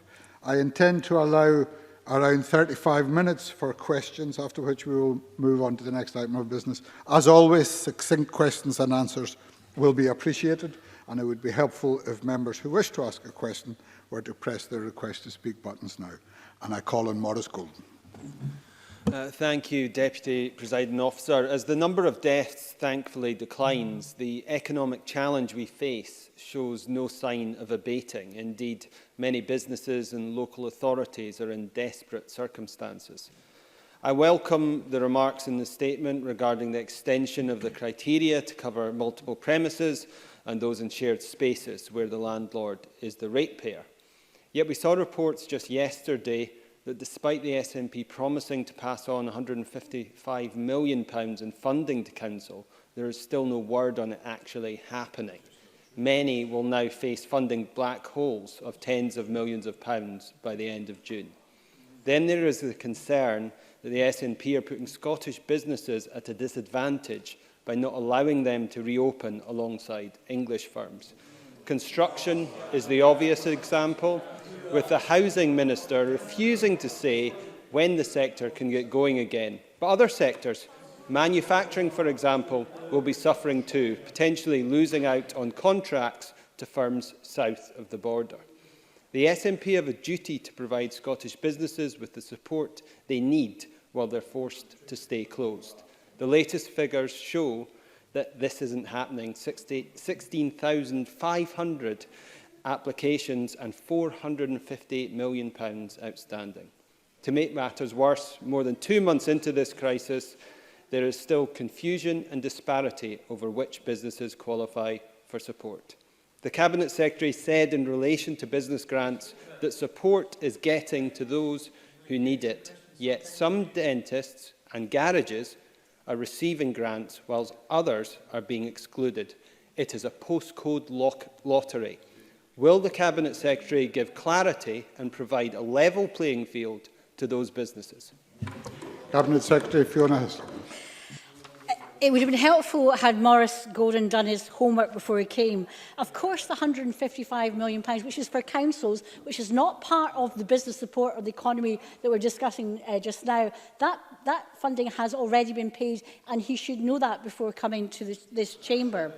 Can I say in relation to the important point about supporting businesses, both the Scottish Government and the UK Government have had to move swiftly to help support businesses. There have been schemes that have been set up in a matter of weeks, but because they have been swift, they've also been simple. So both in the rest of the UK and in Scotland, those businesses, for example, that don't have a business bank account, primarily concerns around payment into personal bank accounts is about making sure that there isn't fraud. These are things that are shared across the UK in terms of challenges. But we are working very hard with our local authority partners to deliver this. Now, he wants to have the same level playing field across all local authorities, but at the same time, in this chamber, we also have opposition members, including the Conservatives, saying we have to respect the autonomy and the independent decision-making of local authorities in a whole host of different areas. Now, we've provided them with guidance. Kate Forbes, the Cabinet Secretary for Finance, will provide further guidance on the announcements I've made today, which will be very welcome. And can I say that it's also in response to people in this chamber. We've had Claire Adamson and Linda Fabiani arguing about and putting forward the case for extension of grants to shared office spaces. Alex Cole-Hamilton and Andy Whiteman in the coronavirus bill last week made these points.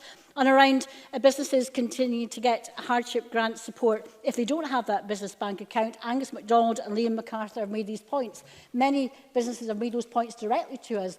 But you cannot attack us for being responsive when we can try and get a bit of opportunity to move and tack and change what we're doing to roll out even more grants. The UK Government is adapting its schemes. It's done it on CBILS, it's done it on job retention. We're doing the same things because we are wanting to help as many businesses as possible. But with a bit of good grace, with a bit of focus, we can make sure that as many businesses can get support, but we are going to have to move to the future in doing so. So we will use all the resources that we have to meet the specific needs of the Scottish economy. And I really hope MSPs get behind not just what we're putting forward today, but the businesses in their own constituency so they can get back and make sure that they can do so safely. You know our phasing report has been well received. You'll have seen, in example, the opinion polls are showing that people do have faith in the Scottish Government and they have got real concerns about the leadership that's happening elsewhere. But my job just now, our job just now, is to have a phased route map that will lead us to a direction. And if you do talk to manufacturing companies, if you do talk to other companies that are not necessarily in phase one but can start preparing from phase one when we get the green light, I hope, on Thursday, they want a lead-in time to prepare their supply chains to make sure that when they do return, the big challenge is not whether they can return in terms of how they can set up their business, is how they can do that profitably.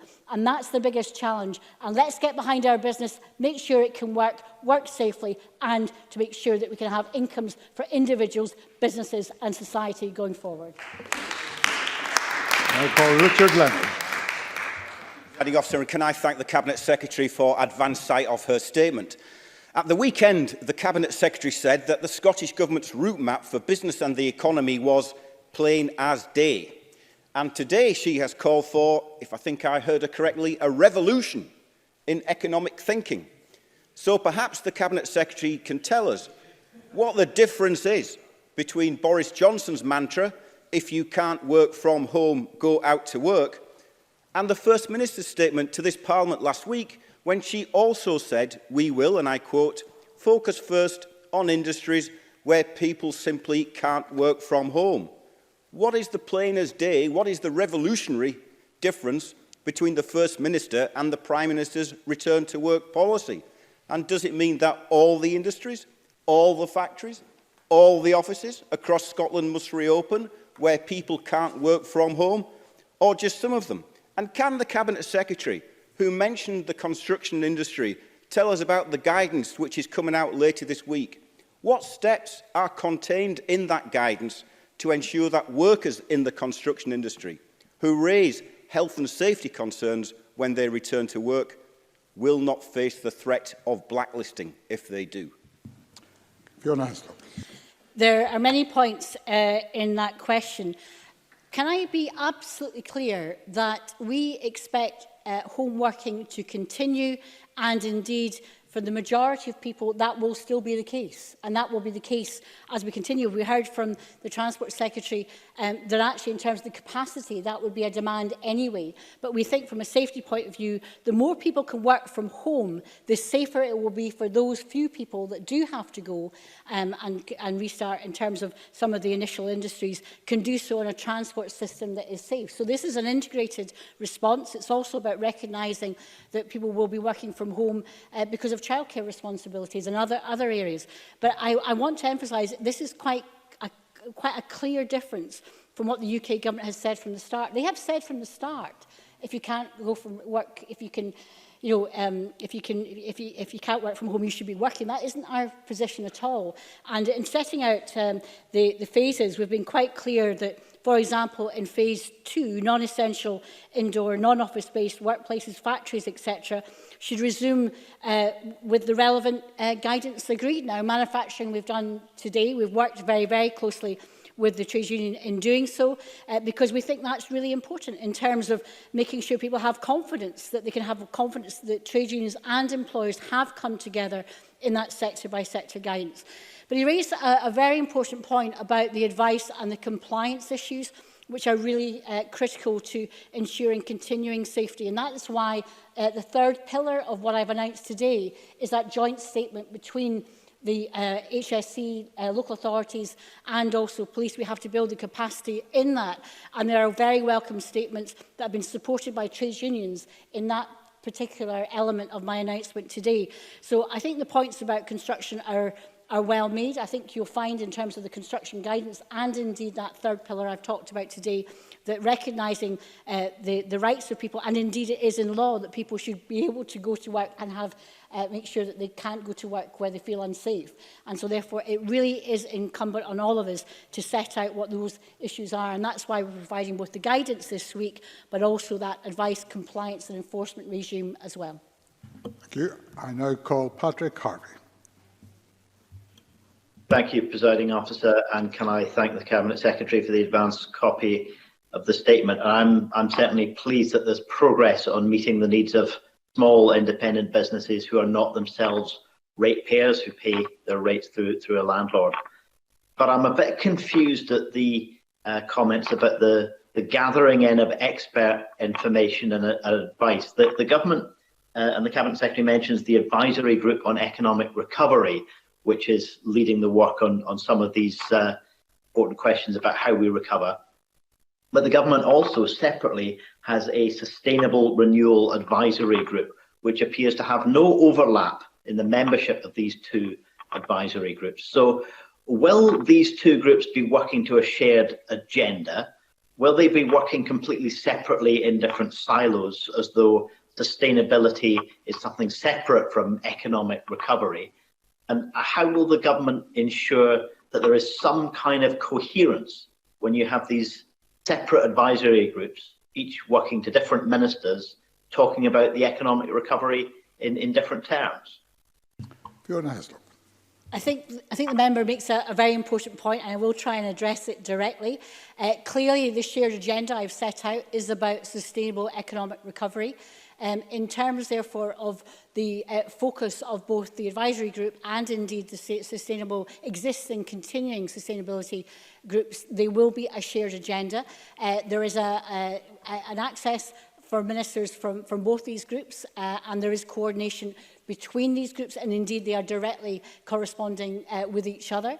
But of course, advisory groups advise and ministers decide.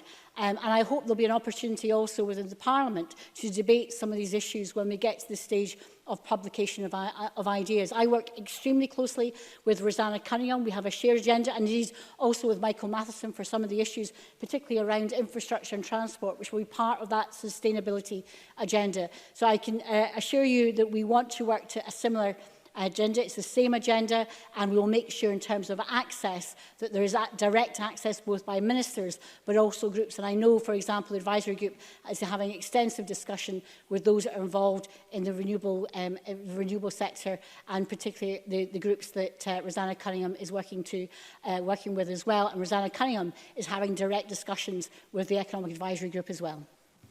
Thank you very much. Will you write me? The Health and Safety Executive, the local councils and the police have an important role in refereeing complaints and concerns on whether the workplace is safe. But they only have powers from the 1974 Act and on physical distancing in the emergency powers. They do not have the power to close any business only on the basis of them being non-essential. So how do we avoid workplace conflict if these referees do not have these powers to enforce the Scottish Government's guidance? And can the Cabinet Secretary also update the Chamber on her discussions with the Chancellor on implementing a universal basic income to help people who have been left behind, left out of the various UK and Scottish Government financial support mechanisms? Cabinet Secretary. On that latter point, we obviously have great interest in the universal basic income. I have not directly spoken to the Chancellor, but I would intend to do so part of the recovery. But obviously that's been a case that's been put forward by other ministers as well. In relation to the policing of the new physical distancing guidance, clearly there are powers within the existing regulations, as he mentions, for the police to do that, and they are doing that. If further regulations are required, we would certainly look to develop those and publish those. However, the statement that has been established today is recognising that the issues that we are facing should be and can be dealt with by existing legislation. That's the strong view of the HSC and local authorities. And so therefore it's actually about compliance and policing within those both existing regulations and physical distancing.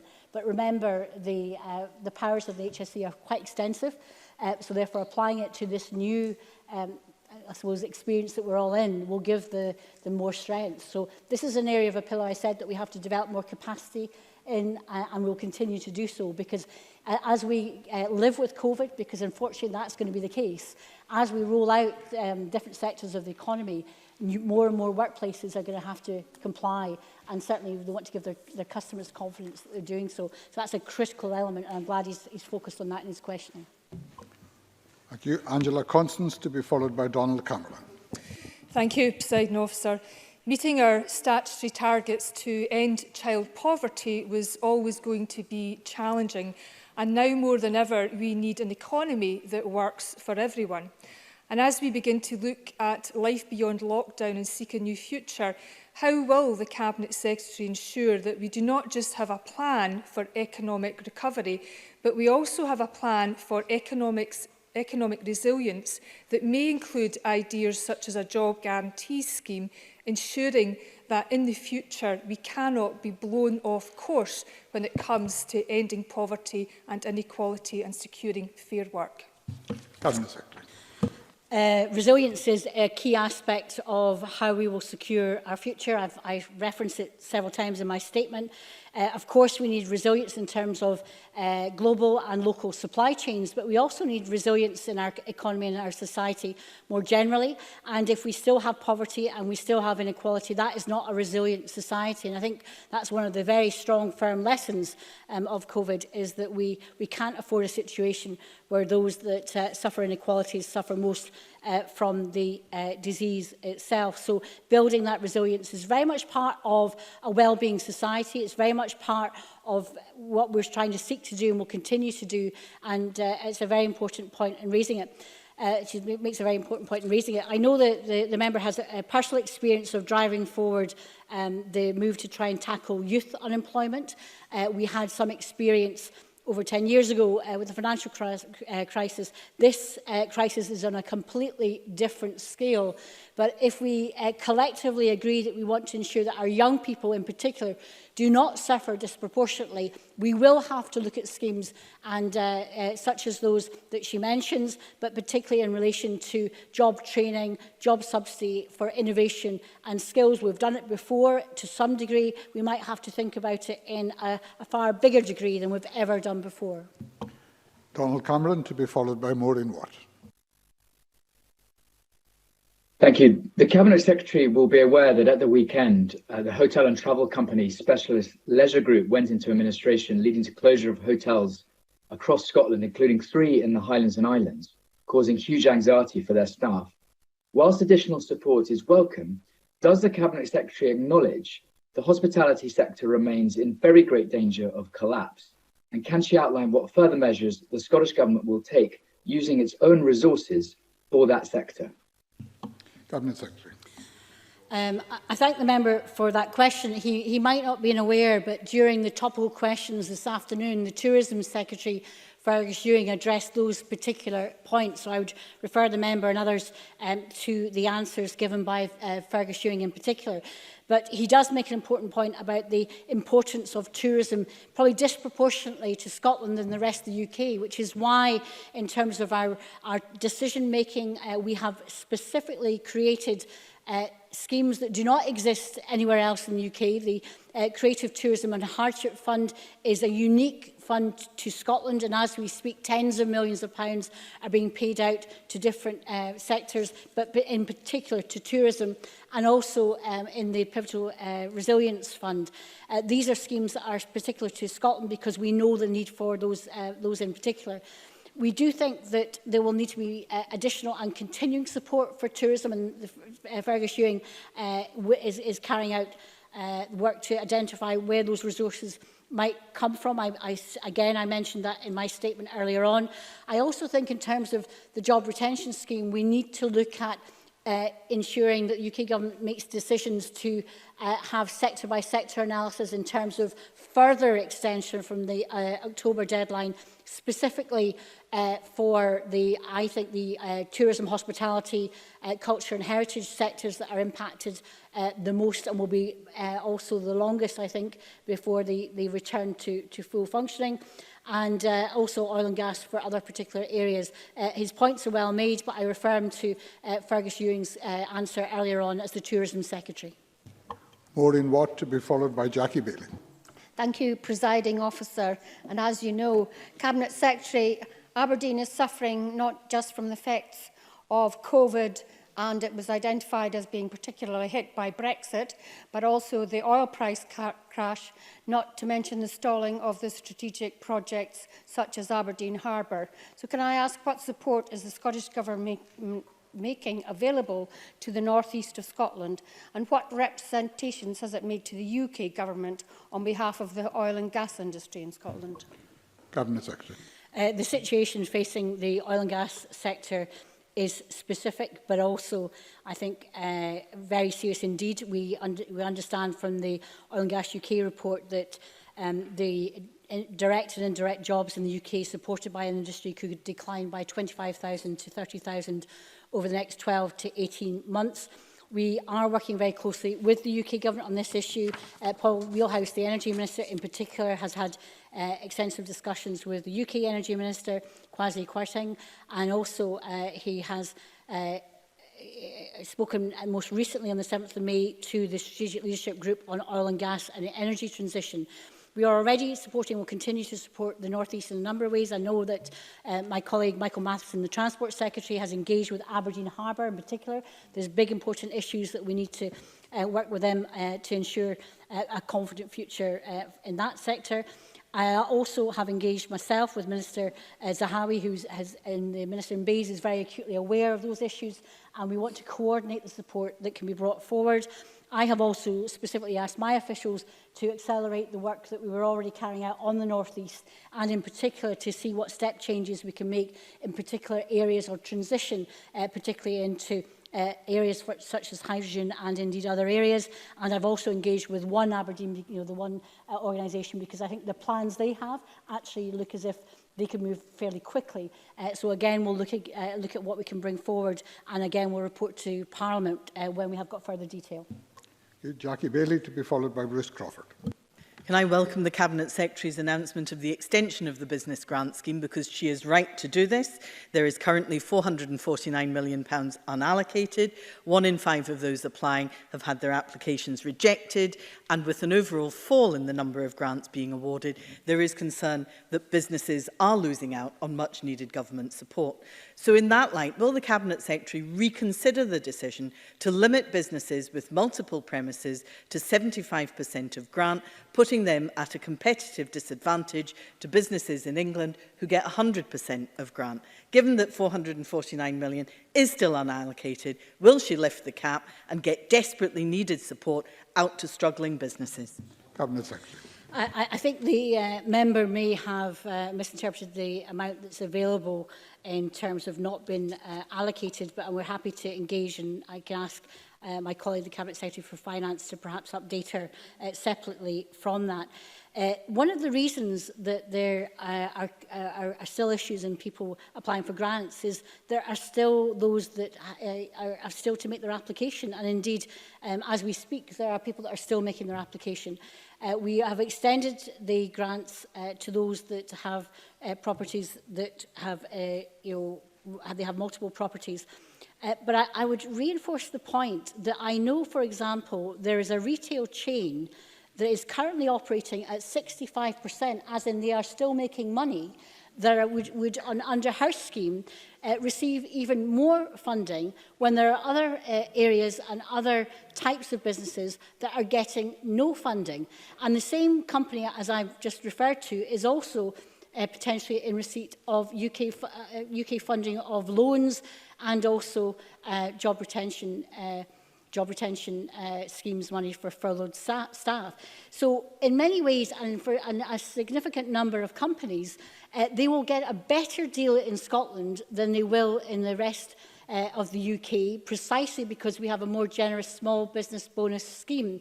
But if we're trying to be equitable, if we're trying to make sure we can support people, if we're going to have, as Donald Cameron has asked for, specific additional funding for the tourism industry, that is why we have to direct funds into the Pivotal Resilience Fund and the Creative and Tourism Hardship Fund. So she can argue to have more funds available for those who have already received funds, or we can direct the funds that we have available for those who have yet to receive anything. I think it's important that we support those companies who have yet to receive anything, rather than those that have already not just received funding for one property, but can do it for a number, and when other businesses are suffering. So it's about fairness and it's about equity, yes, but we have to respond to the distinct needs of Scotland, rather than necessarily copying those decisions or elsewhere, because if we copied what happened in the rest of the UK, we would not have that funding in the Resilience Fund, and we would not have that funding in the Hardship Fund. Bruce Crawford, to be followed by Alexander Burnett. Can I thank the Cabinet Secretary for ensuring that financial support was made available to a great many businesses as quickly as possible because of COVID-19. And I very much welcome the extension announcements today. As the Cabinet Secretary herself has recognised, gaps and anomalies still remain. I wonder, therefore, if she could say more about the support for businesses such as businesses run from home who do not qualify for assistance from any government schemes, and those bed and breakfast operators who do not yet have a business bank account. Cabinet Secretary. Well, these have been the most challenging in trying to seek support, and that's why the rate system was both used by ourselves and the UK Government in those initial tranches, reaching tens of thousands of small businesses. The evidence for those that are working from home or indeed don't have business bank accounts is more difficult to administer on a centralised basis, but that's why Kate Forbes will be working with local authorities to establish mechanisms by which those types of companies and those types of businesses, rather, can achieve access to grants, because they will have to provide some evidence, and that's why the issue of paying government or paying public money into personal bank accounts is very challenging indeed. But we know that's how certainly some bed and breakfast, for example, do operate their businesses. businesses. So therefore, that's why, for those businesses we tried the hardship fund, but there's still that issue. And I think it's about the integrity of the system in terms of avoiding fraud in particular. So we think the best way of doing that is with local authorities. We think with the experience of the self-employed scheme, the newly self-employed scheme, again, unique to Scotland, we've learned from that as a way that we can probably forge a path to ensure that those businesses that he's talked about can achieve funding. But again, this is about being agile, responsive. It might not be as swift as people would want it to be, but as we know, bed and breakfasts are going to be one of the last to open up in terms of the economy. And so therefore, even as of now, grant support will help them bridge that period until which they can open. And as we are on bed and breakfast and tourism, I'm not the tourism secretary, but I was for many years, and I really hope and I really want the people of Scotland to get behind Scotland's tourism industry and to make sure when they can, they book, they support our local industry, and they make sure that they visit not just places in Bruce Crawford's constituency, but elsewhere as part of our economic response and return. Alexander Burnett, to be followed by Alex Rowley. Thank you, Presiding Officer. Now, the Cabinet Secretary mentions how she has given specific support for a number of sectors. However, constituents who have been unsuccessful in their applications, particularly to the Hospitality Fund, being given no feedback as to whether their application fails the criteria or simply requires additional information. So can I ask what the Cabinet Secretary can do to correct this and ensure that it is not repeated in the further support announced today? Cabinet Secretary. In terms of that feedback, I'm happy to share the response that we've received in relation to why people feel on a global scale when we get the relevant information. Some of it is because people have not provided the correct information. Some of it is because they don't have business bank accounts, which is a requirement of those schemes. But as he's heard, we're finding another way to ensure that we can help support that group in particular. I think his point about getting feedback is really important. There are criteria in terms of, for some of the funds, for example, they've had to experience 50% loss of income. This is not about income replacement. This is about hardship. As part of the response, there should be indications as to where people can find additional responses to help their businesses. For example, the Business Bounce Back loan was actually announced after we'd established the Hardship and Resilience Fund. And for many companies, what they're looking for is a short-term cash flow.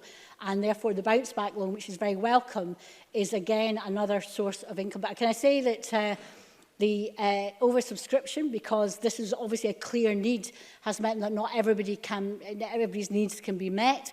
So therefore, the criteria and the examination of particularly around the pivotal funds, the involvement of the South of Scotland and indeed Highland Islands agencies and Creative Scotland and the tourism body Visit Scotland has helped identify those pivotal companies that are vital to the recovery of not just sectors but regions and parts of Scotland as well. Thank you very much. And to get more questioners in, please, succinct answers and succinct questions. Alex Rowley, to be followed by Annabel Ewing. Presiding Officer, the Trade Union Unite is arguing that the way out of this crisis is through major investment in growth, through taxing more those who can afford to pay more, and through unprecedented job creation schemes. Does the Cabinet Secretary agree with that? And whilst she referenced oil and gas within her statement, there was no mention of offshore renewables.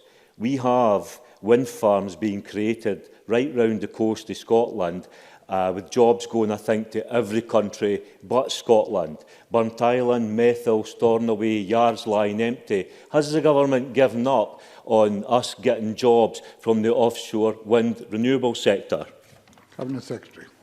I think if the member wants to reread my statement, I was specific about the green economic recovery and the importance of renewable technologies. I agree with him that I think this is an area that additional job creation is going to be vital. I do think we should be looking to bring forward things that we perhaps would have done on a longer term basis and to consider them in the shorter term. We are also looking across Cabinet at some of the infrastructure opportunities that we can bring forward. And again, in terms of that activity, we need to make sure that where it's required, we can retrain and reskill people. But there will be a situation, sadly, where people will be losing their jobs because of the economic crisis that we're in. Part of our responsibility is to ensure we can redeploy them in areas, and that would require government and state support in that particular area. In relation to offshore renewables, do I want to have a functioning competitive supply chain here in Scotland? The answer is absolutely yes. Do we have all the levers to do that? The answer is no. And therefore, we will try to persuade the UK Government to relax some of the issues, particularly around some of those contracts, to allow us to be in a far more competitive space to ensure that domestic companies can achieve those contracts. But I also think resilience is a factor here, and shorter supply chains for international activity, I think, will be an imperative going forward, and I think should play, I hope, to Scotland's advantage in that renewables revolution. Thank you very much. Annabel Ewing, to be followed by Murdo Fraser. Thank you, Presiding Officer. The job retention scheme is playing an important part of the response in terms of areas covered by Westminster's reserved powers to the coronavirus pandemic, helping to mitigate unemployment and protect people's livelihoods. With different parts of the UK at different stages of lockdown, it is vital, therefore, that the scheme remains in place for as long as it is required in each of the devolved nations. Can the Cabinet Secretary provide an update on discussions with the UK Government to ensure that support under this scheme is not cut off prematurely for Scottish workers? Cabinet Secretary. As the member may be aware, together with Kate Forbes, we wrote a letter to the Chancellor on this specific issue. He has yet to reply. However, we wrote immediately before the announced extension of the job retention scheme from the end of June to October.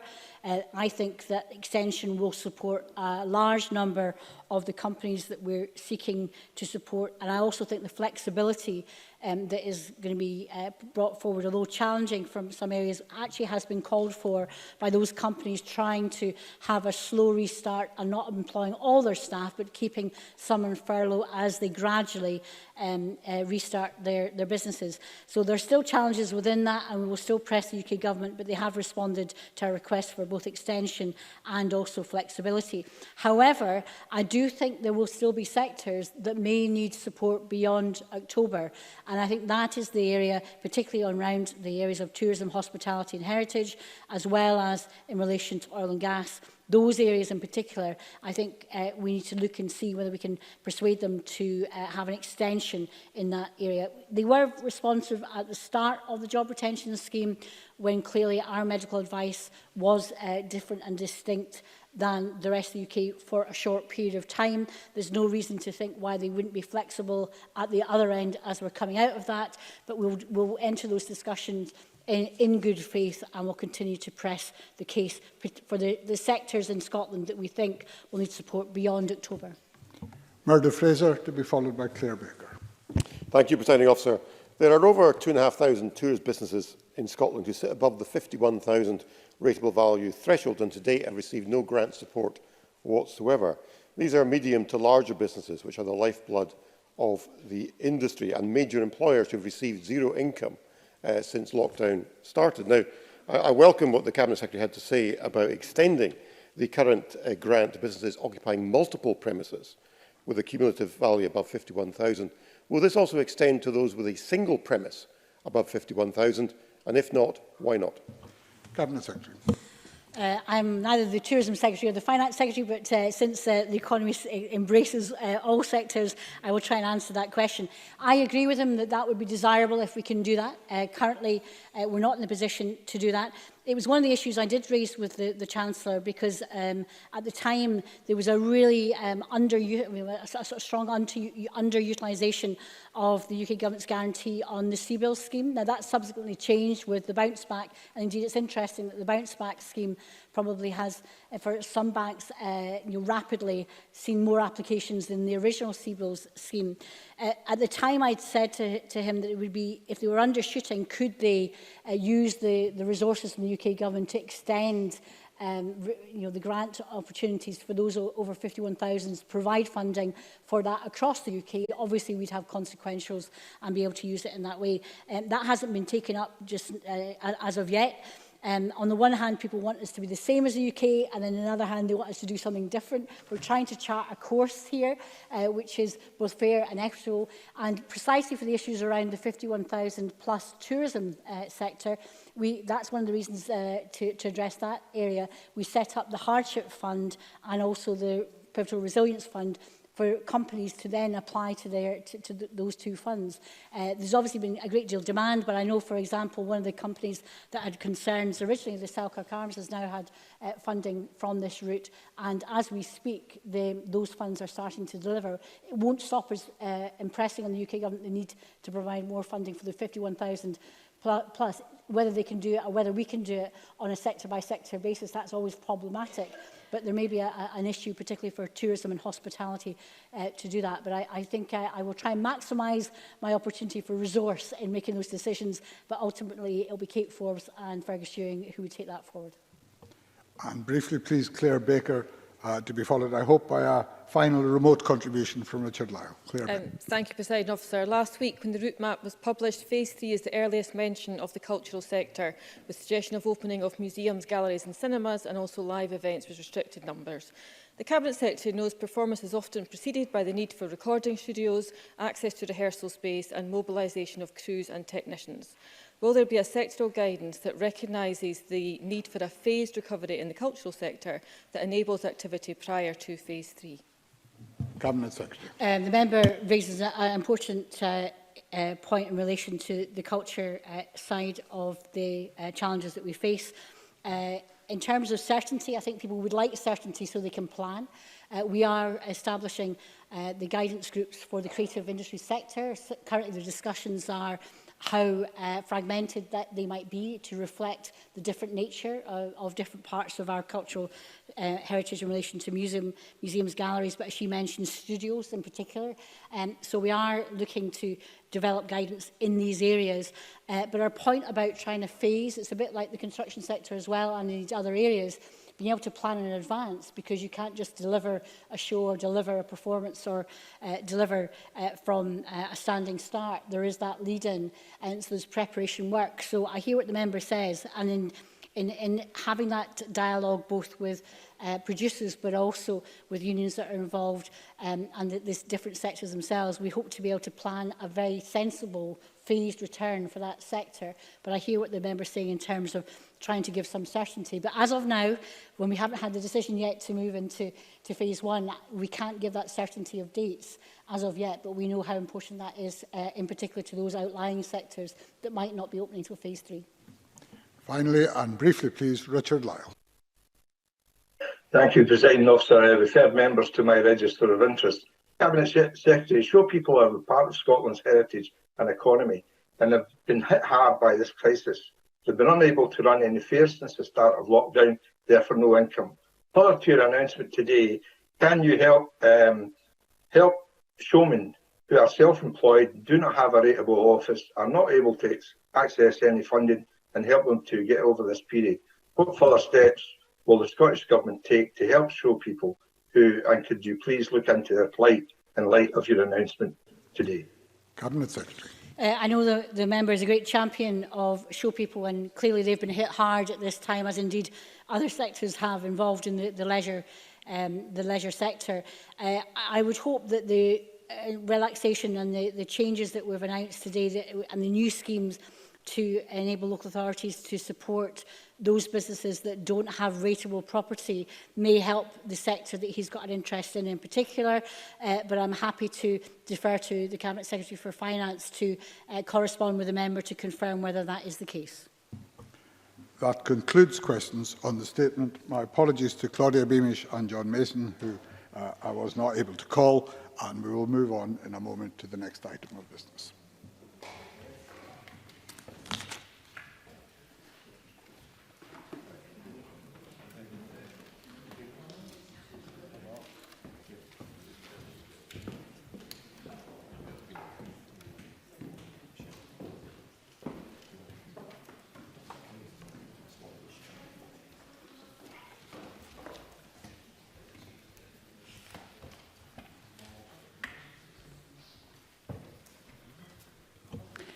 The next item of business is a statement by John Swinney on COVID-19 education. The Cabinet Secretary will take questions at the end of his statement, and so there should be no interventions or interruptions. The Cabinet Secretary is joining us remotely. I now call on John Swinney for up to 10 minutes, please, Mr Swinney. Presiding Officer, I welcome the opportunity to update Parliament on the phased reopening of schools and early learning and childcare settings in Scotland, set out in Scotland's route map through and out of the crisis. I would like to start by expressing my appreciation to all those within the Scottish education system for their commitment and efforts during this pandemic. Education staff have gone to great lengths to sustain learning and teaching and to support the well-being of young people and their families. Parents and carers have contributed significantly to the education of children at home since the lockdown began. I want to especially thank the children and young people of Scotland for their resilience during these difficult days and assure them that we are listening carefully to their concerns and hopes about how we plan a way ahead. We are again reminded that the children and young people of Scotland are a credit to our nation. Last week we published the strategic framework on the reopening of schools and early learning and childcare settings. This was developed by the Education Recovery Group, bringing together the Scottish Government, local authority partners, trade unions, parent representatives and other stakeholders. Collaborative working has allowed all stakeholders to share their knowledge and experience, building the widest possible agreement as we plan the way ahead. This framework is designed to achieve the safe reopening of schools and provides consistency and equity in a national approach for children and young people that is underpinned by local planning and delivery. A suite of supporting guidance will also be published to cover the practical issues that local authorities and learning settings must consider when developing local arrangements. This will include implementation measures, models of curriculum and assessment, wellbeing support and delivery of early learning and childcare. It will also include specific considerations for each sector based upon the health evidence relevant to age group. I have written to local authorities to ask them to now prepare local phasing delivery plans. There cannot be a one-size-fits-all approach to implementation given the different contexts in which individual local authorities and schools operate. Flexibility within clear and consistent national guidelines will provide an essential balance between equity and localism. Decisions made regarding the reopening of schools and ELC provision must be consistent with Scotland's framework for decision-making and the latest scientific advice. We will continue to be guided by the National Improvement Framework, our shared vision of excellence and equity for education in Scotland, getting it right for every child, and other legal requirements. I am aware that school closures are considered to have a negative effect on all aspects of children and young people's progress and development, as well as on their well-being. That is why we are working to enable as many children and young people as possible to return to education and care settings at the earliest date it is safe to do so.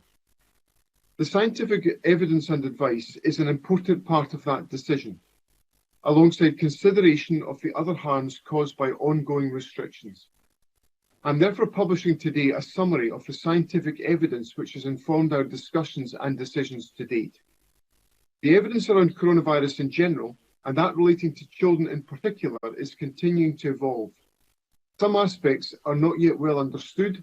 The science cannot, in many cases, provide us with definitive conclusions. Our consideration of the scientific advice that we've received so far leads us towards taking a cautious approach. We will continue to monitor the evidence and advice and use it to inform decisions on further changes to restrictions. The research and evidence base is changing and growing quickly, and we will build in an appropriate mechanism and capacity to review our approach as it evolves. This will include learning from the experience of other countries, including in other parts of the United Kingdom, as they begin to open some of their education settings and children's services.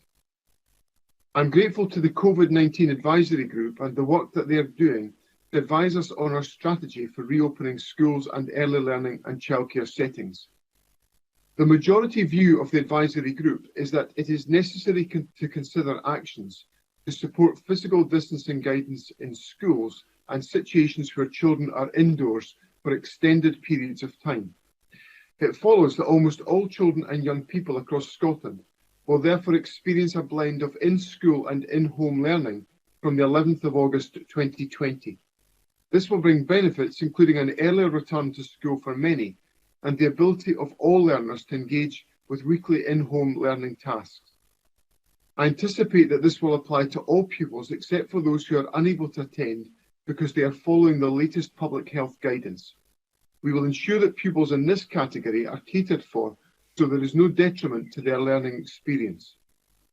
These safeguarding protocols will be kept under constant review, and time spent in school will be increased further as and when it is safe to do so, working towards full-time in-school learning for all. Education Scotland are providing nationally available learning materials both to support in-home learning and to augment and support schools' own arrangements. This includes consideration of children and young people with additional support needs and other families most in need of support. In-home learning takes many forms and is by no means all based online. I recognise that some pupils will need extra help, particularly with home access to technology. That is why the Scottish Government is working with local authorities and schools to identify families in need and are initially investing £9 million to provide 25,000 free laptops or tablets with internet access included if it is required. This is part of the first phase of our £30 million commitment to support digital learning outside school through the provision of appropriate devices. The phased return of pupils will need consideration of the emotional, physical and mental health and well-being of learners. School leaders will need time to work with the school community to explain local approaches and provide reassurance and support to learners and families. The implementation of physical distancing will impact upon the capacity for in-school learning within a specific setting. Initially, schools should assess the maximum number of pupils they can safely accommodate at any one time while maintaining a positive learning environment. We want to maximise the time children can spend with their teachers and their peers, so we're calling on local authorities to expand the size of the learning estate where possible. This could include community facilities or vacant office accommodation, subject to health and safety considerations and risk assessments. We're also working with the General Teaching Council for Scotland on plans to call on registered teachers who are not currently teaching or recently retired to consider returning to work to support children through the blended model of learning. Local authorities and schools should use these capacity assessments plus knowledge of their local circumstances to determine the optimum pattern of in-school attendance. In keeping with our belief in equity, it is right that they will also consider the needs of different groups of learners. Access to education and childcare for children of key workers will continue to be provided.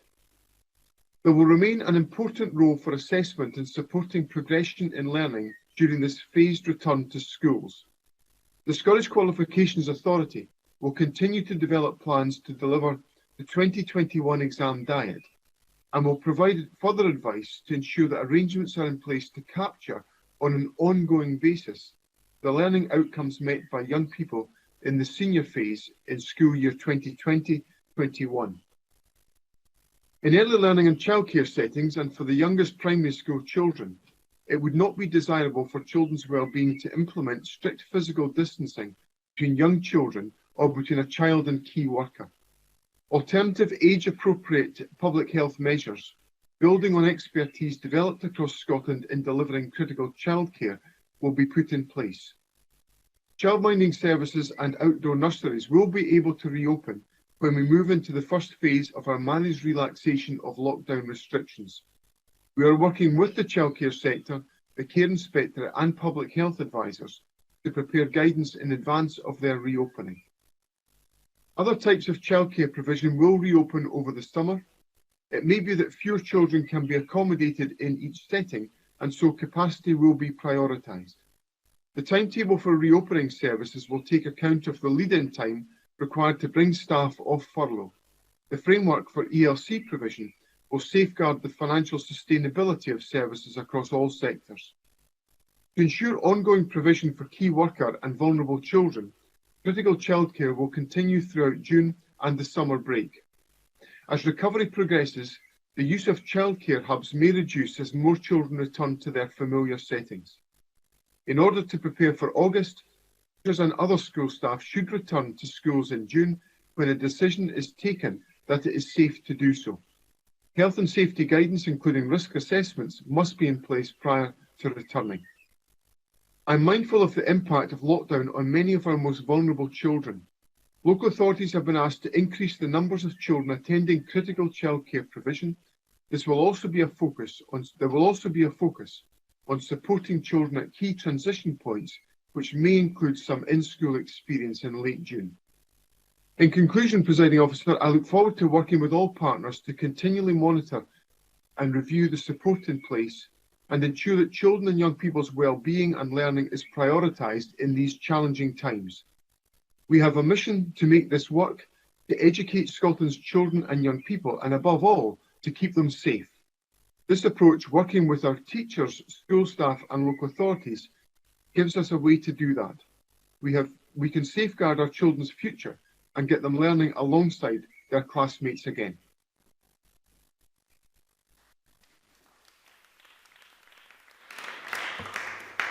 The Cabinet Secretary will now take questions on the issues raised in his statement, and I intend to allow around 30 minutes for questions.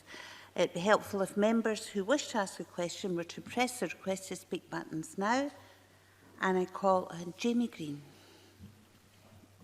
Can I thank the Cabinet Secretary for advance sight of his statement and add my thanks to the teachers, parents and young people who find themselves in these most difficult of times in their academic lives. Of course, it's only right that schools do not open until they are safe to do so for both pupils and teachers. But every day out of school is another day lost from the full learning experience and another opportunity for the attainment gap to grow. So first of all, how set in stone is the August 11th date? If the scientific advice or the government's interpretation of that advice changes, is that date also likely to change? Because if schools remain closed for months, when they do reopen and only offer part-time attendance, the fundamental question on the minds of many parents will be how they can possibly return to work if their children are still at home. If our economy reopens and people are able to or find it necessary to return to work, the issue of childcare becomes the central barrier to doing so. So let me ask the Cabinet Secretary, does he have any expectation of how long this blended learning model might last? Are we talking weeks, months, or all of next academic year? If detailed guidance will be issued around changes to the restrictions which govern childminding and indoor nurseries, the majority of which are currently off limits to most parents, if the hubs for key workers will remain open throughout the summer to allow those workers to continue in their vital duties, and can he confirm finally that there are absolutely no plans to cancel next year's exam diet, as was unavoidably the case this academic year? Thank you. John Swinney. So there are a range of questions that Mr Green has posed there, and let me give some answers across all of them. My view is that the August 11th start date for the term is set in stone. I cannot see it being any earlier than that, and I think it's important to provide clarity to parents of that point. There is, of course, the risk that scientific advice indicates that even the 11th of August is not safe for us to reopen the schools, but I believe that the current direction of the scientific advice that's available to us contains a significant amount of confidence that we will be able to do so. In relation to the duration of the blended learning model, the blended learning model will continue for as long as we require it to operate, but not for a moment longer, because I recognise the importance of restoring full-time schooling for pupils as early as possible.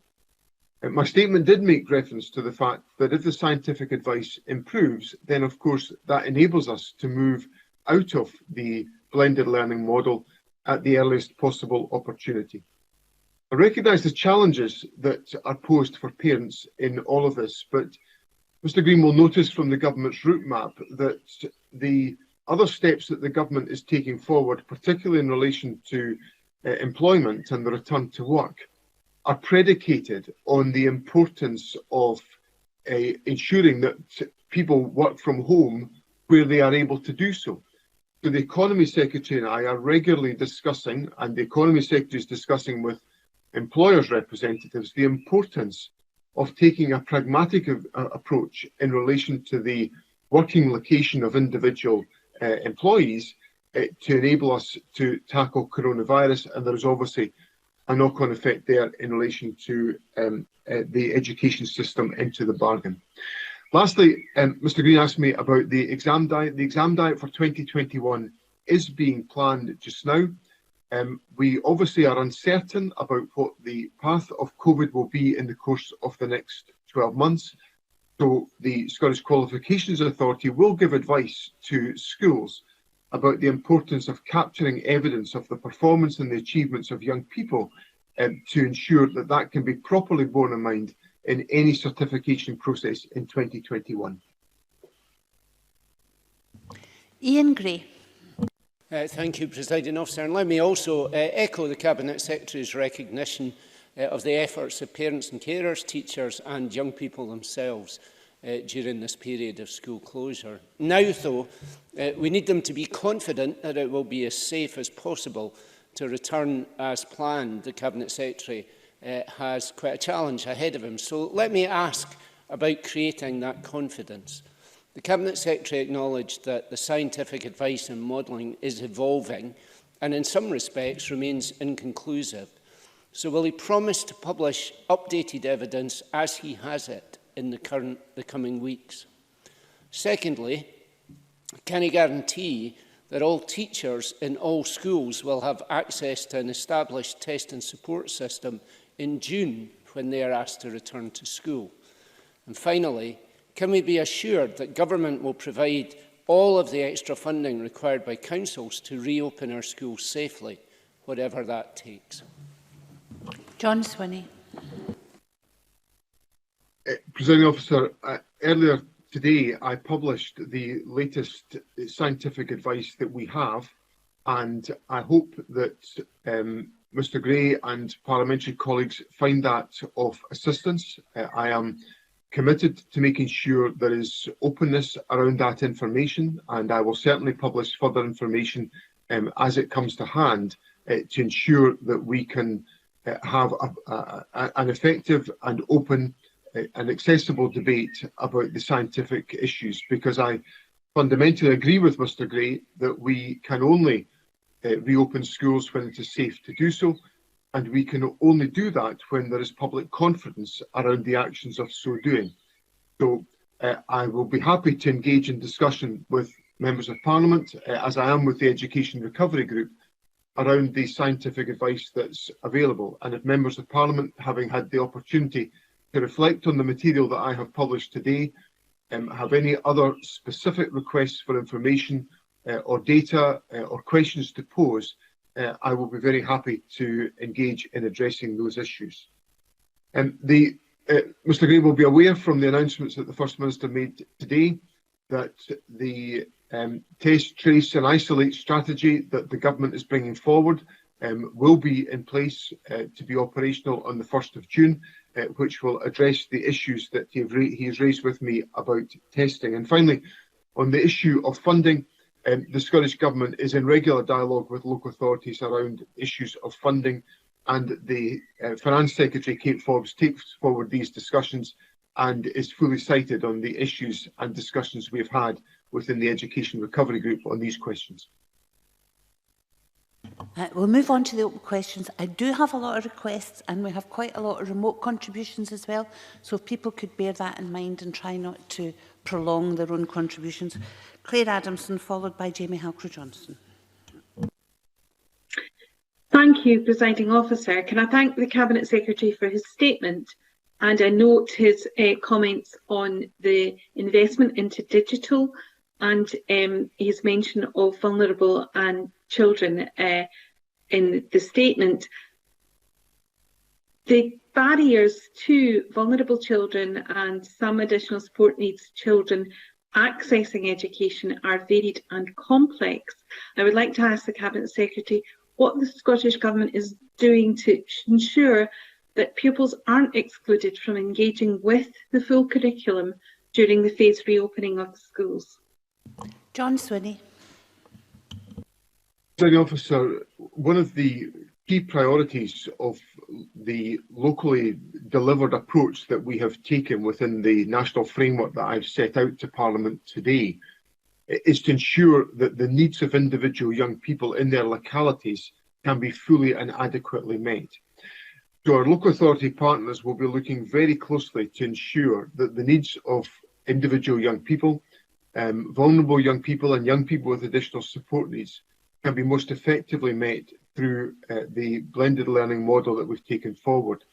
Now, where it is possible, given the local flexibility that is available, for young people to be more deeply engaged in formal schooling, then local authorities will take those opportunities to advance that approach, which is the benefit of local flexibility as we have put it into the framework. So I would reassure Claire Adamson of the focus very much on the interests of individual young people to make sure their needs can be most effectively met by their participation in the education system. Jamie Halcrow-Johnson, followed by Neil Bibby.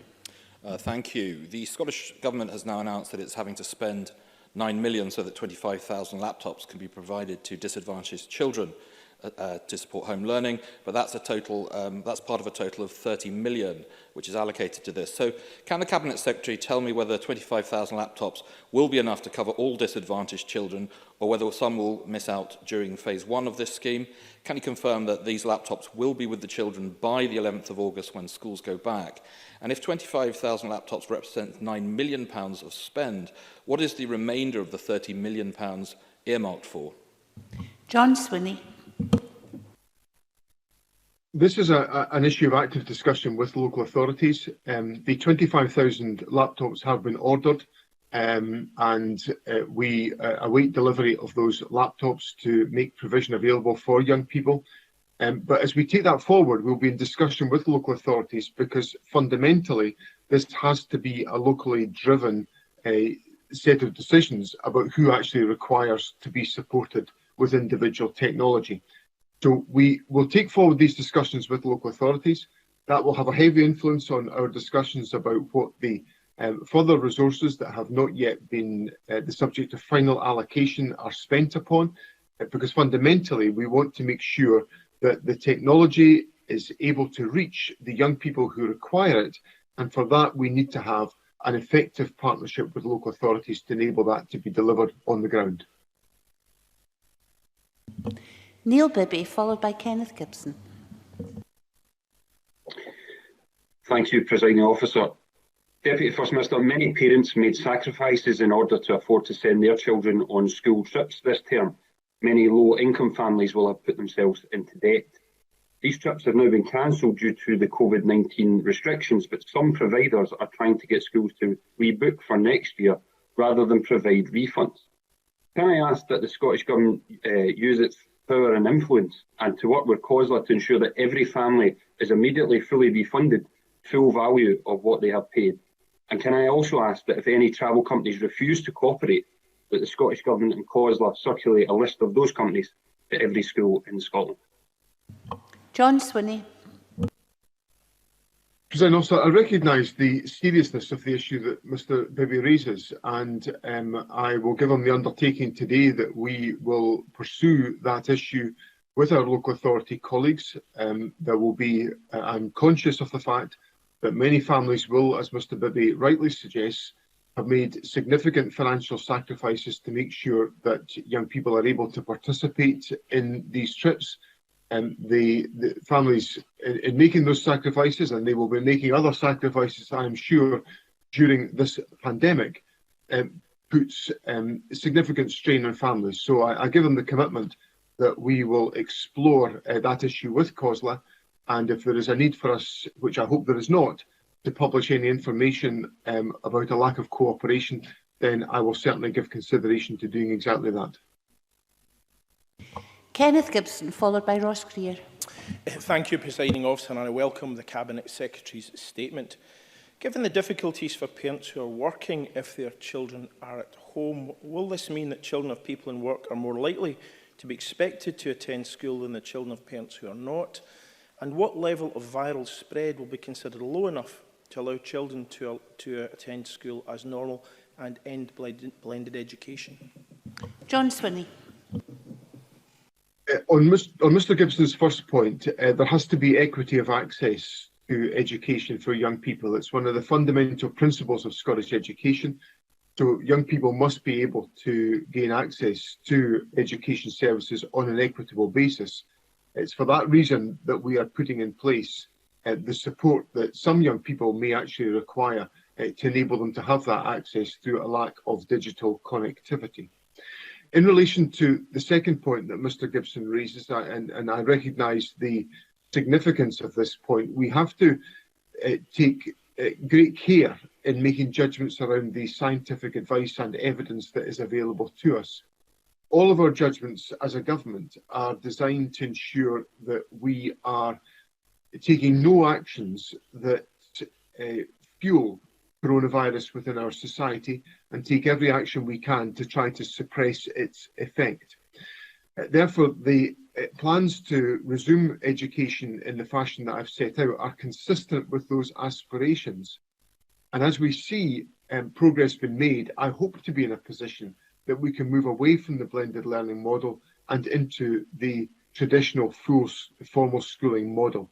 But that will be dependent upon seeing further reductions in the key indicators that the First Minister set out in her statement on Thursday, which are about the reproduction number, about the number of admissions to ICU, the number of fatalities that have taken place, and the number of cases that have been diagnosed. And of course, the testing strategy that the First Minister announced at lunchtime today will also provide us with a significant amount of information to determine the progress of coronavirus, which will then influence our thinking. I suppose finally I should say that there is an emerging evidence base around the transmissibility of COVID amongst young people, and that will have a bearing on our thinking as well.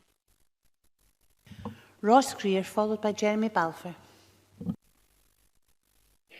Thank you. Young people are set to spend less time in school than at any point in modern history this coming term from August, which the Deputy First Minister acknowledges is to their detriment. So to have them sit exams at the end of this will only compound inequalities which reduced schooling brings, particularly for those already disadvantaged by poverty. So why have the government and the SQA not considered DIS's calls for National 5 and higher exams next year to be scrapped and replaced by a system of continuous assessment which can be planned for ahead of schools reopening in August? John Swinney. Presiding Officer, there's a general view within Scottish education of the importance of us having reliable and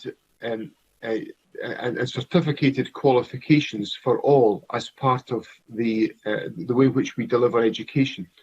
So the exam diet represents a significant part of that process. But what my statement acknowledged, and I've acknowledged this in my answer to Jamie Green as well, is that while the exam diet is planned for in 2021, we cannot be certain that it will be able to take its course. So the SQA will take forward and deliver guidance to schools on the way in which we capture evidence of the performance of young people to make sure that can be as influential on the certification process that it may need to be in the spring of 2021. So that guidance will be available to schools before the start of the term in August, and it will be there as a significant element of what teachers can gather as evidence of the performance and the attainment of young people, which will be critical in assessing their performance in 2021.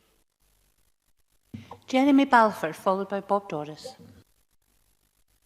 Thank you, Presiding Officer. I wonder if I can return to a point made by Mr Gibson, and that is in regard to teachers who have children who are at school as well. Will teachers whose children are still at school be allowed to go to school full-time every week, or how will they be expected to teach week in, week out if they have childcare problems as well? John Swinney.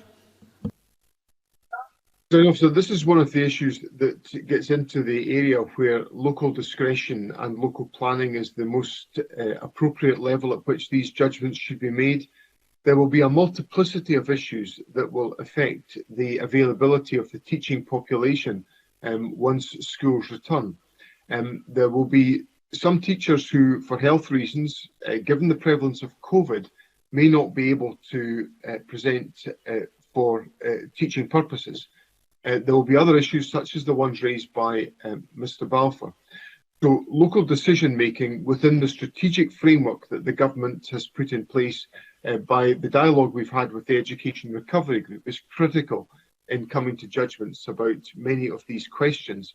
And local authorities and schools will be best placed to undertake their workforce planning with that degree of flexibility at their hand. Bob Doris, followed by Beatrice Wishart. Presiding Officer, I welcome the support and offer from the Scottish Government to provide laptops and broadband for young people required to support blended learning. This will be crucial. Cabinet Secretary, many young people in my constituency also attend our excellent further education colleges.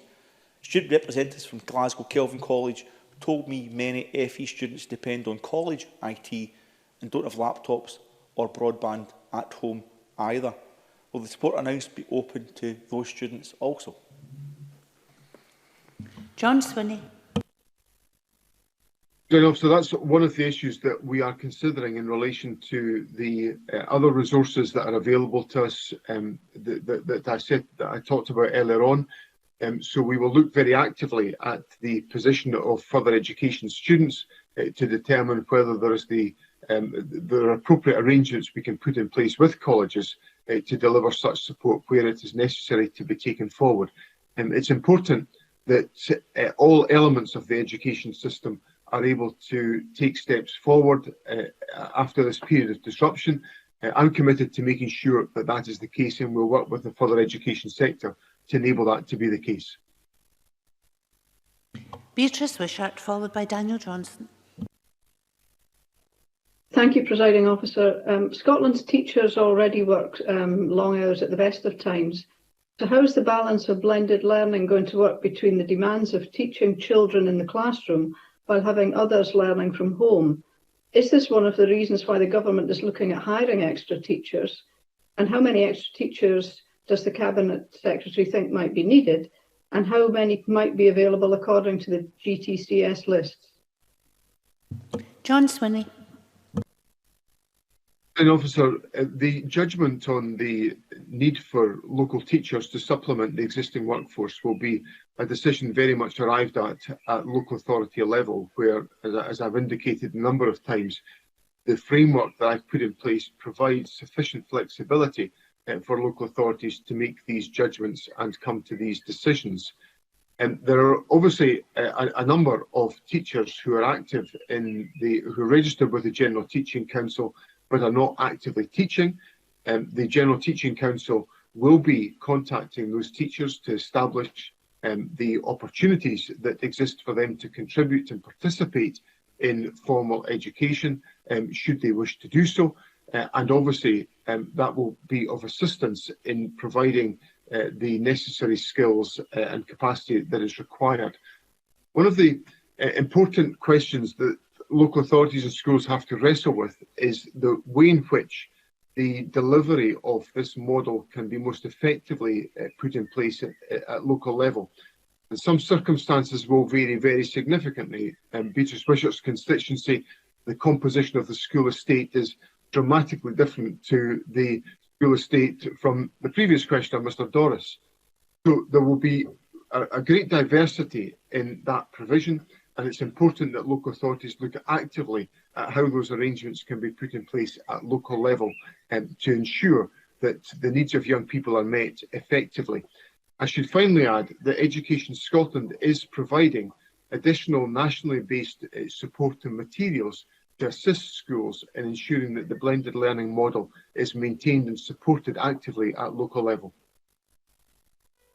Daniel Johnson, followed by Christine Graham. Thank you, Presiding Officer. In Edinburgh Southern, there are 4 schools with school rolls above capacity and a further 4 that have school rolls above 95%.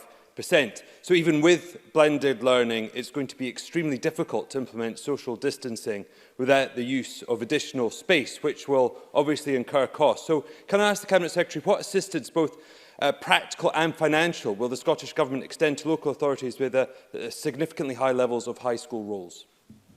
John Swinney. These are issues that we have committed to discuss with local authorities. The Finance Secretary has cited on these the discussions that have been agreed to take forward. We will look at any issues that arise of that nature. But what I would say to Mr Johnson is that the framework that we've put in place provides the maximum amount of flexibility to local authorities to design arrangements that meet the needs of children and young people in a diverse range of educational settings. And I would encourage local authorities to take forward that consideration to enable us to come to conclusions about the most appropriate delivery of education in the different circumstances that we now face. Christine Graham, followed by Brian Whittle. Thank you, Presiding Officer.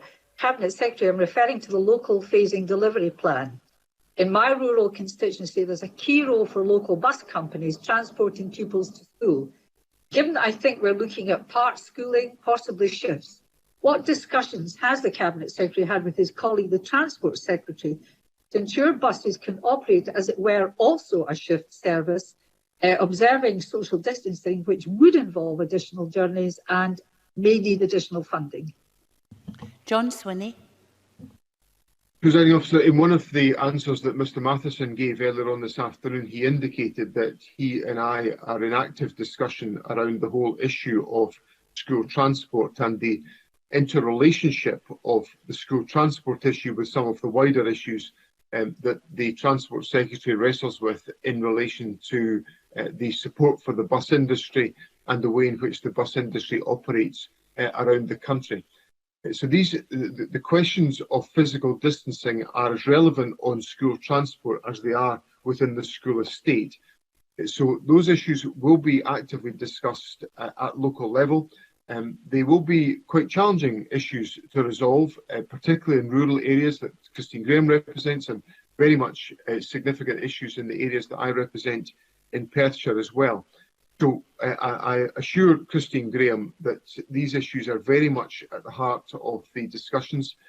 And as I indicated in my statement, there are a number of practical elements of the arrangements which will vary from different area to different area within the country, where we need to make sure there is the appropriate opportunity for local flexibility to deploy where it is necessary to do so. Brian Whittle, followed by Gail Ross. Thank you, Deputy Presiding Officer. Can I remind the Chamber that my eldest daughter is a secondary school teacher. Cabinet Secretary, you will be aware of many teachers raising the issue of losing contact with some of our most vulnerable pupils during this time, and they are struggling to maintain a contact protocol that protects the pupils' welfare. So can I ask Cabinet Secretary, can you tell the Chamber what the measures the Scottish Government can put in place to protect our most vulnerable pupils during this crisis? John Swinney. Presiding Officer, one of the steps that I took during the crisis was to discuss with local authorities the need to maintain contact with some of the most vulnerable young people within our society.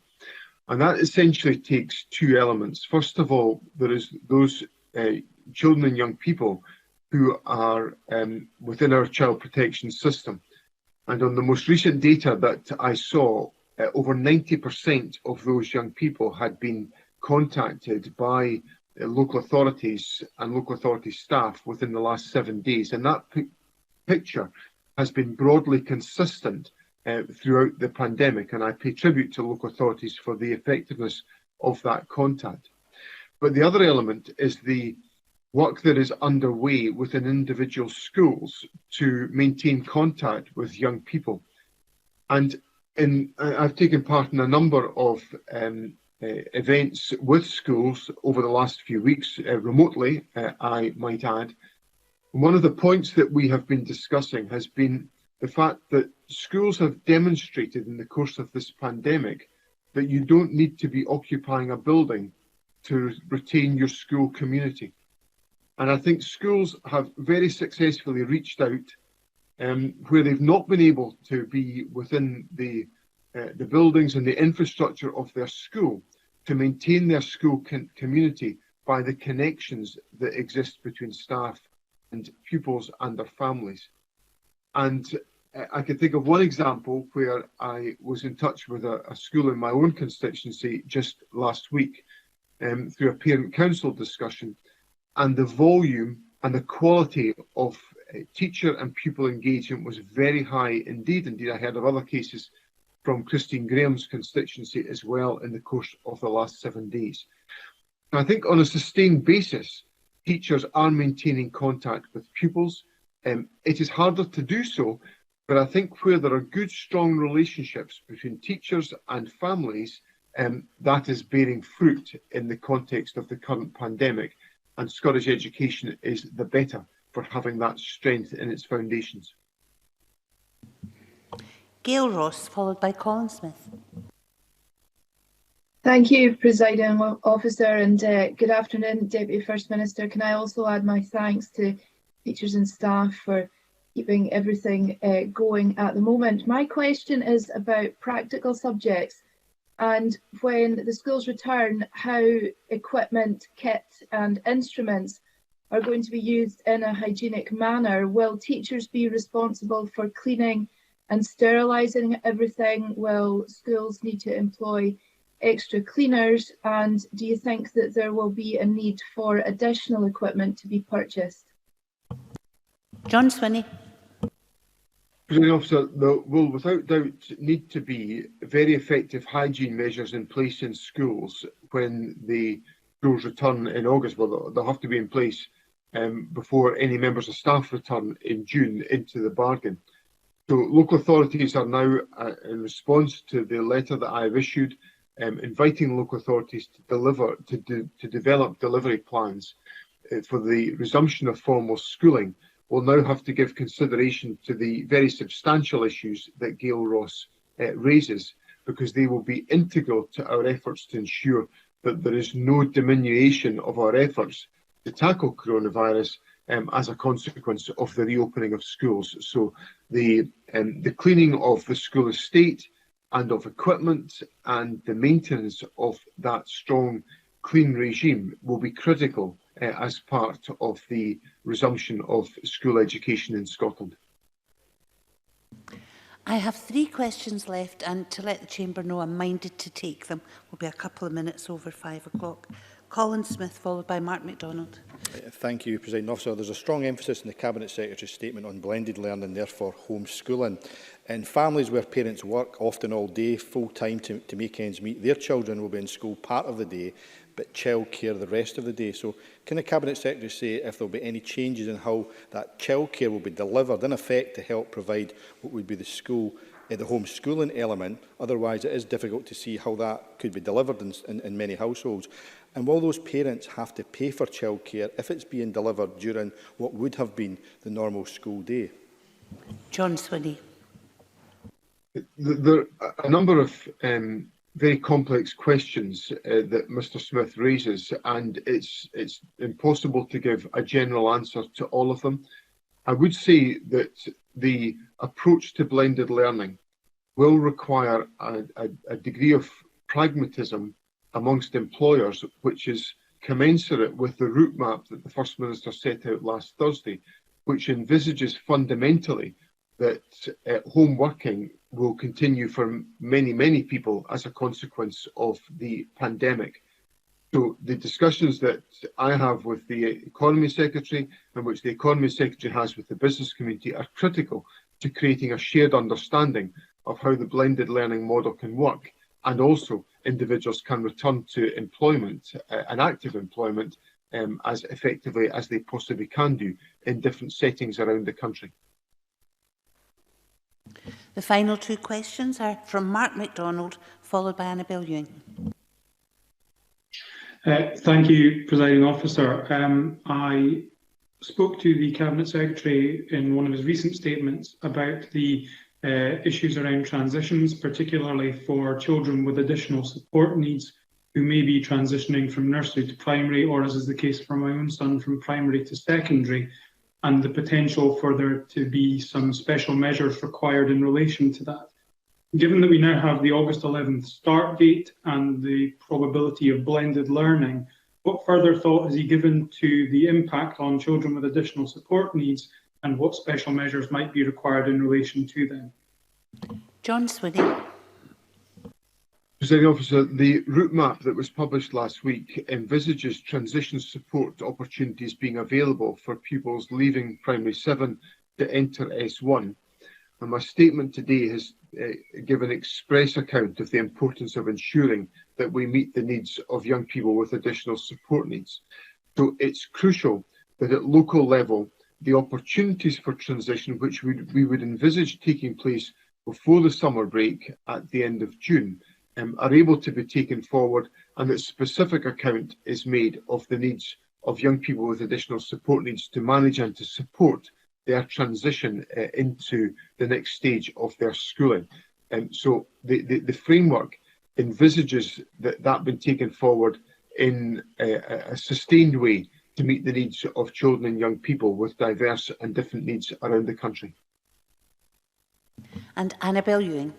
Thank you, Presiding Officer. The Cabinet Secretary will be aware of the concerns raised by teaching unions in England about the reopening of schools there this coming Monday and the risks they fear this may involve. Can the Cabinet Secretary therefore provide people in Scotland with some reassurance that he has engaged with our unions as well as local authorities and crucially, of course, parents, that their views have been heard and that health and safety is at the forefront of any decisions taken and to be taken ahead of the phased reopening of schools in Scotland? John Swinney. Presiding Officer, my objective throughout the whole discussion, which I appreciate is a challenging discussion about the resumption of formal schooling, has been to work in a manner that creates maximum agreement and unity around the reopening of formal schooling within Scotland. The Education Recovery Group has brought together the Scottish Government with our local authority partners in joint leadership of that work, working closely with the professional associations, the teaching trade unions, with educational stakeholders and also with the National Parent Forum of Scotland. And the proposals that were announced on Thursday were endorsed by all of the partners involved. I should also say that the union Unison was also involved in those discussions, recognising that staff in our schools are not only teachers, but there are many other critical staff whose interests are represented by the union Unison. And we got to a point of agreement. I very much welcome the endorsement of the approach that we are taking, which has been around looking at the evidence, making a judgment about the safety of the decisions that we take to ensure that we do nothing that jeopardises the safety of pupils or staff, and that we do everything to contribute as an education community tackling coronavirus. So Annabel Ewing has my absolute assurance that that is the manner in which we've embarked on this exercise, and it's the manner in which we will take that exercise forward in the period to come. That concludes questions on the statement by John Swinney on COVID-19 education. And as there are no questions to be put as a result of today's business, this meeting is closed.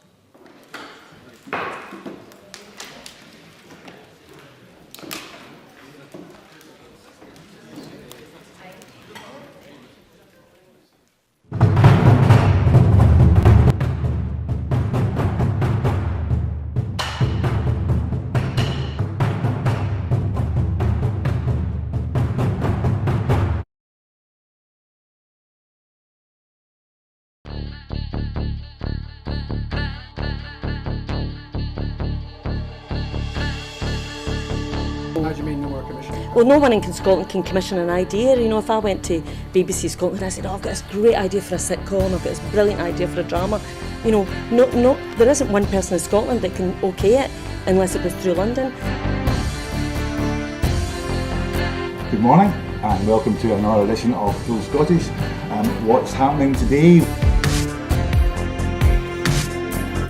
Hello and welcome to the Full Scottish here on Broadcasting Scotland. Scotland is going to be an independent country. That need, that desire for independence is ever stronger than perhaps it was in 2014. So there's an obligation that we've got to give leadership to that campaign. That's what Nicola Sturgeon, as our First Minister, has been doing. My feeling about Boris Johnson is he can't be trusted on anything. That is now and forever will be known as the rape clause. I'm old enough to remember going into Europe in '73, and I remember how much of a razor's edge that was a balance stone. And I think we made it by 53%, if I remember correctly, for going in. And ever since that time, England particularly has been pretty much schizophrenic, down the middle about whether it felt British or whether it felt European. And that schism, that crack has remained throughout English society ever since.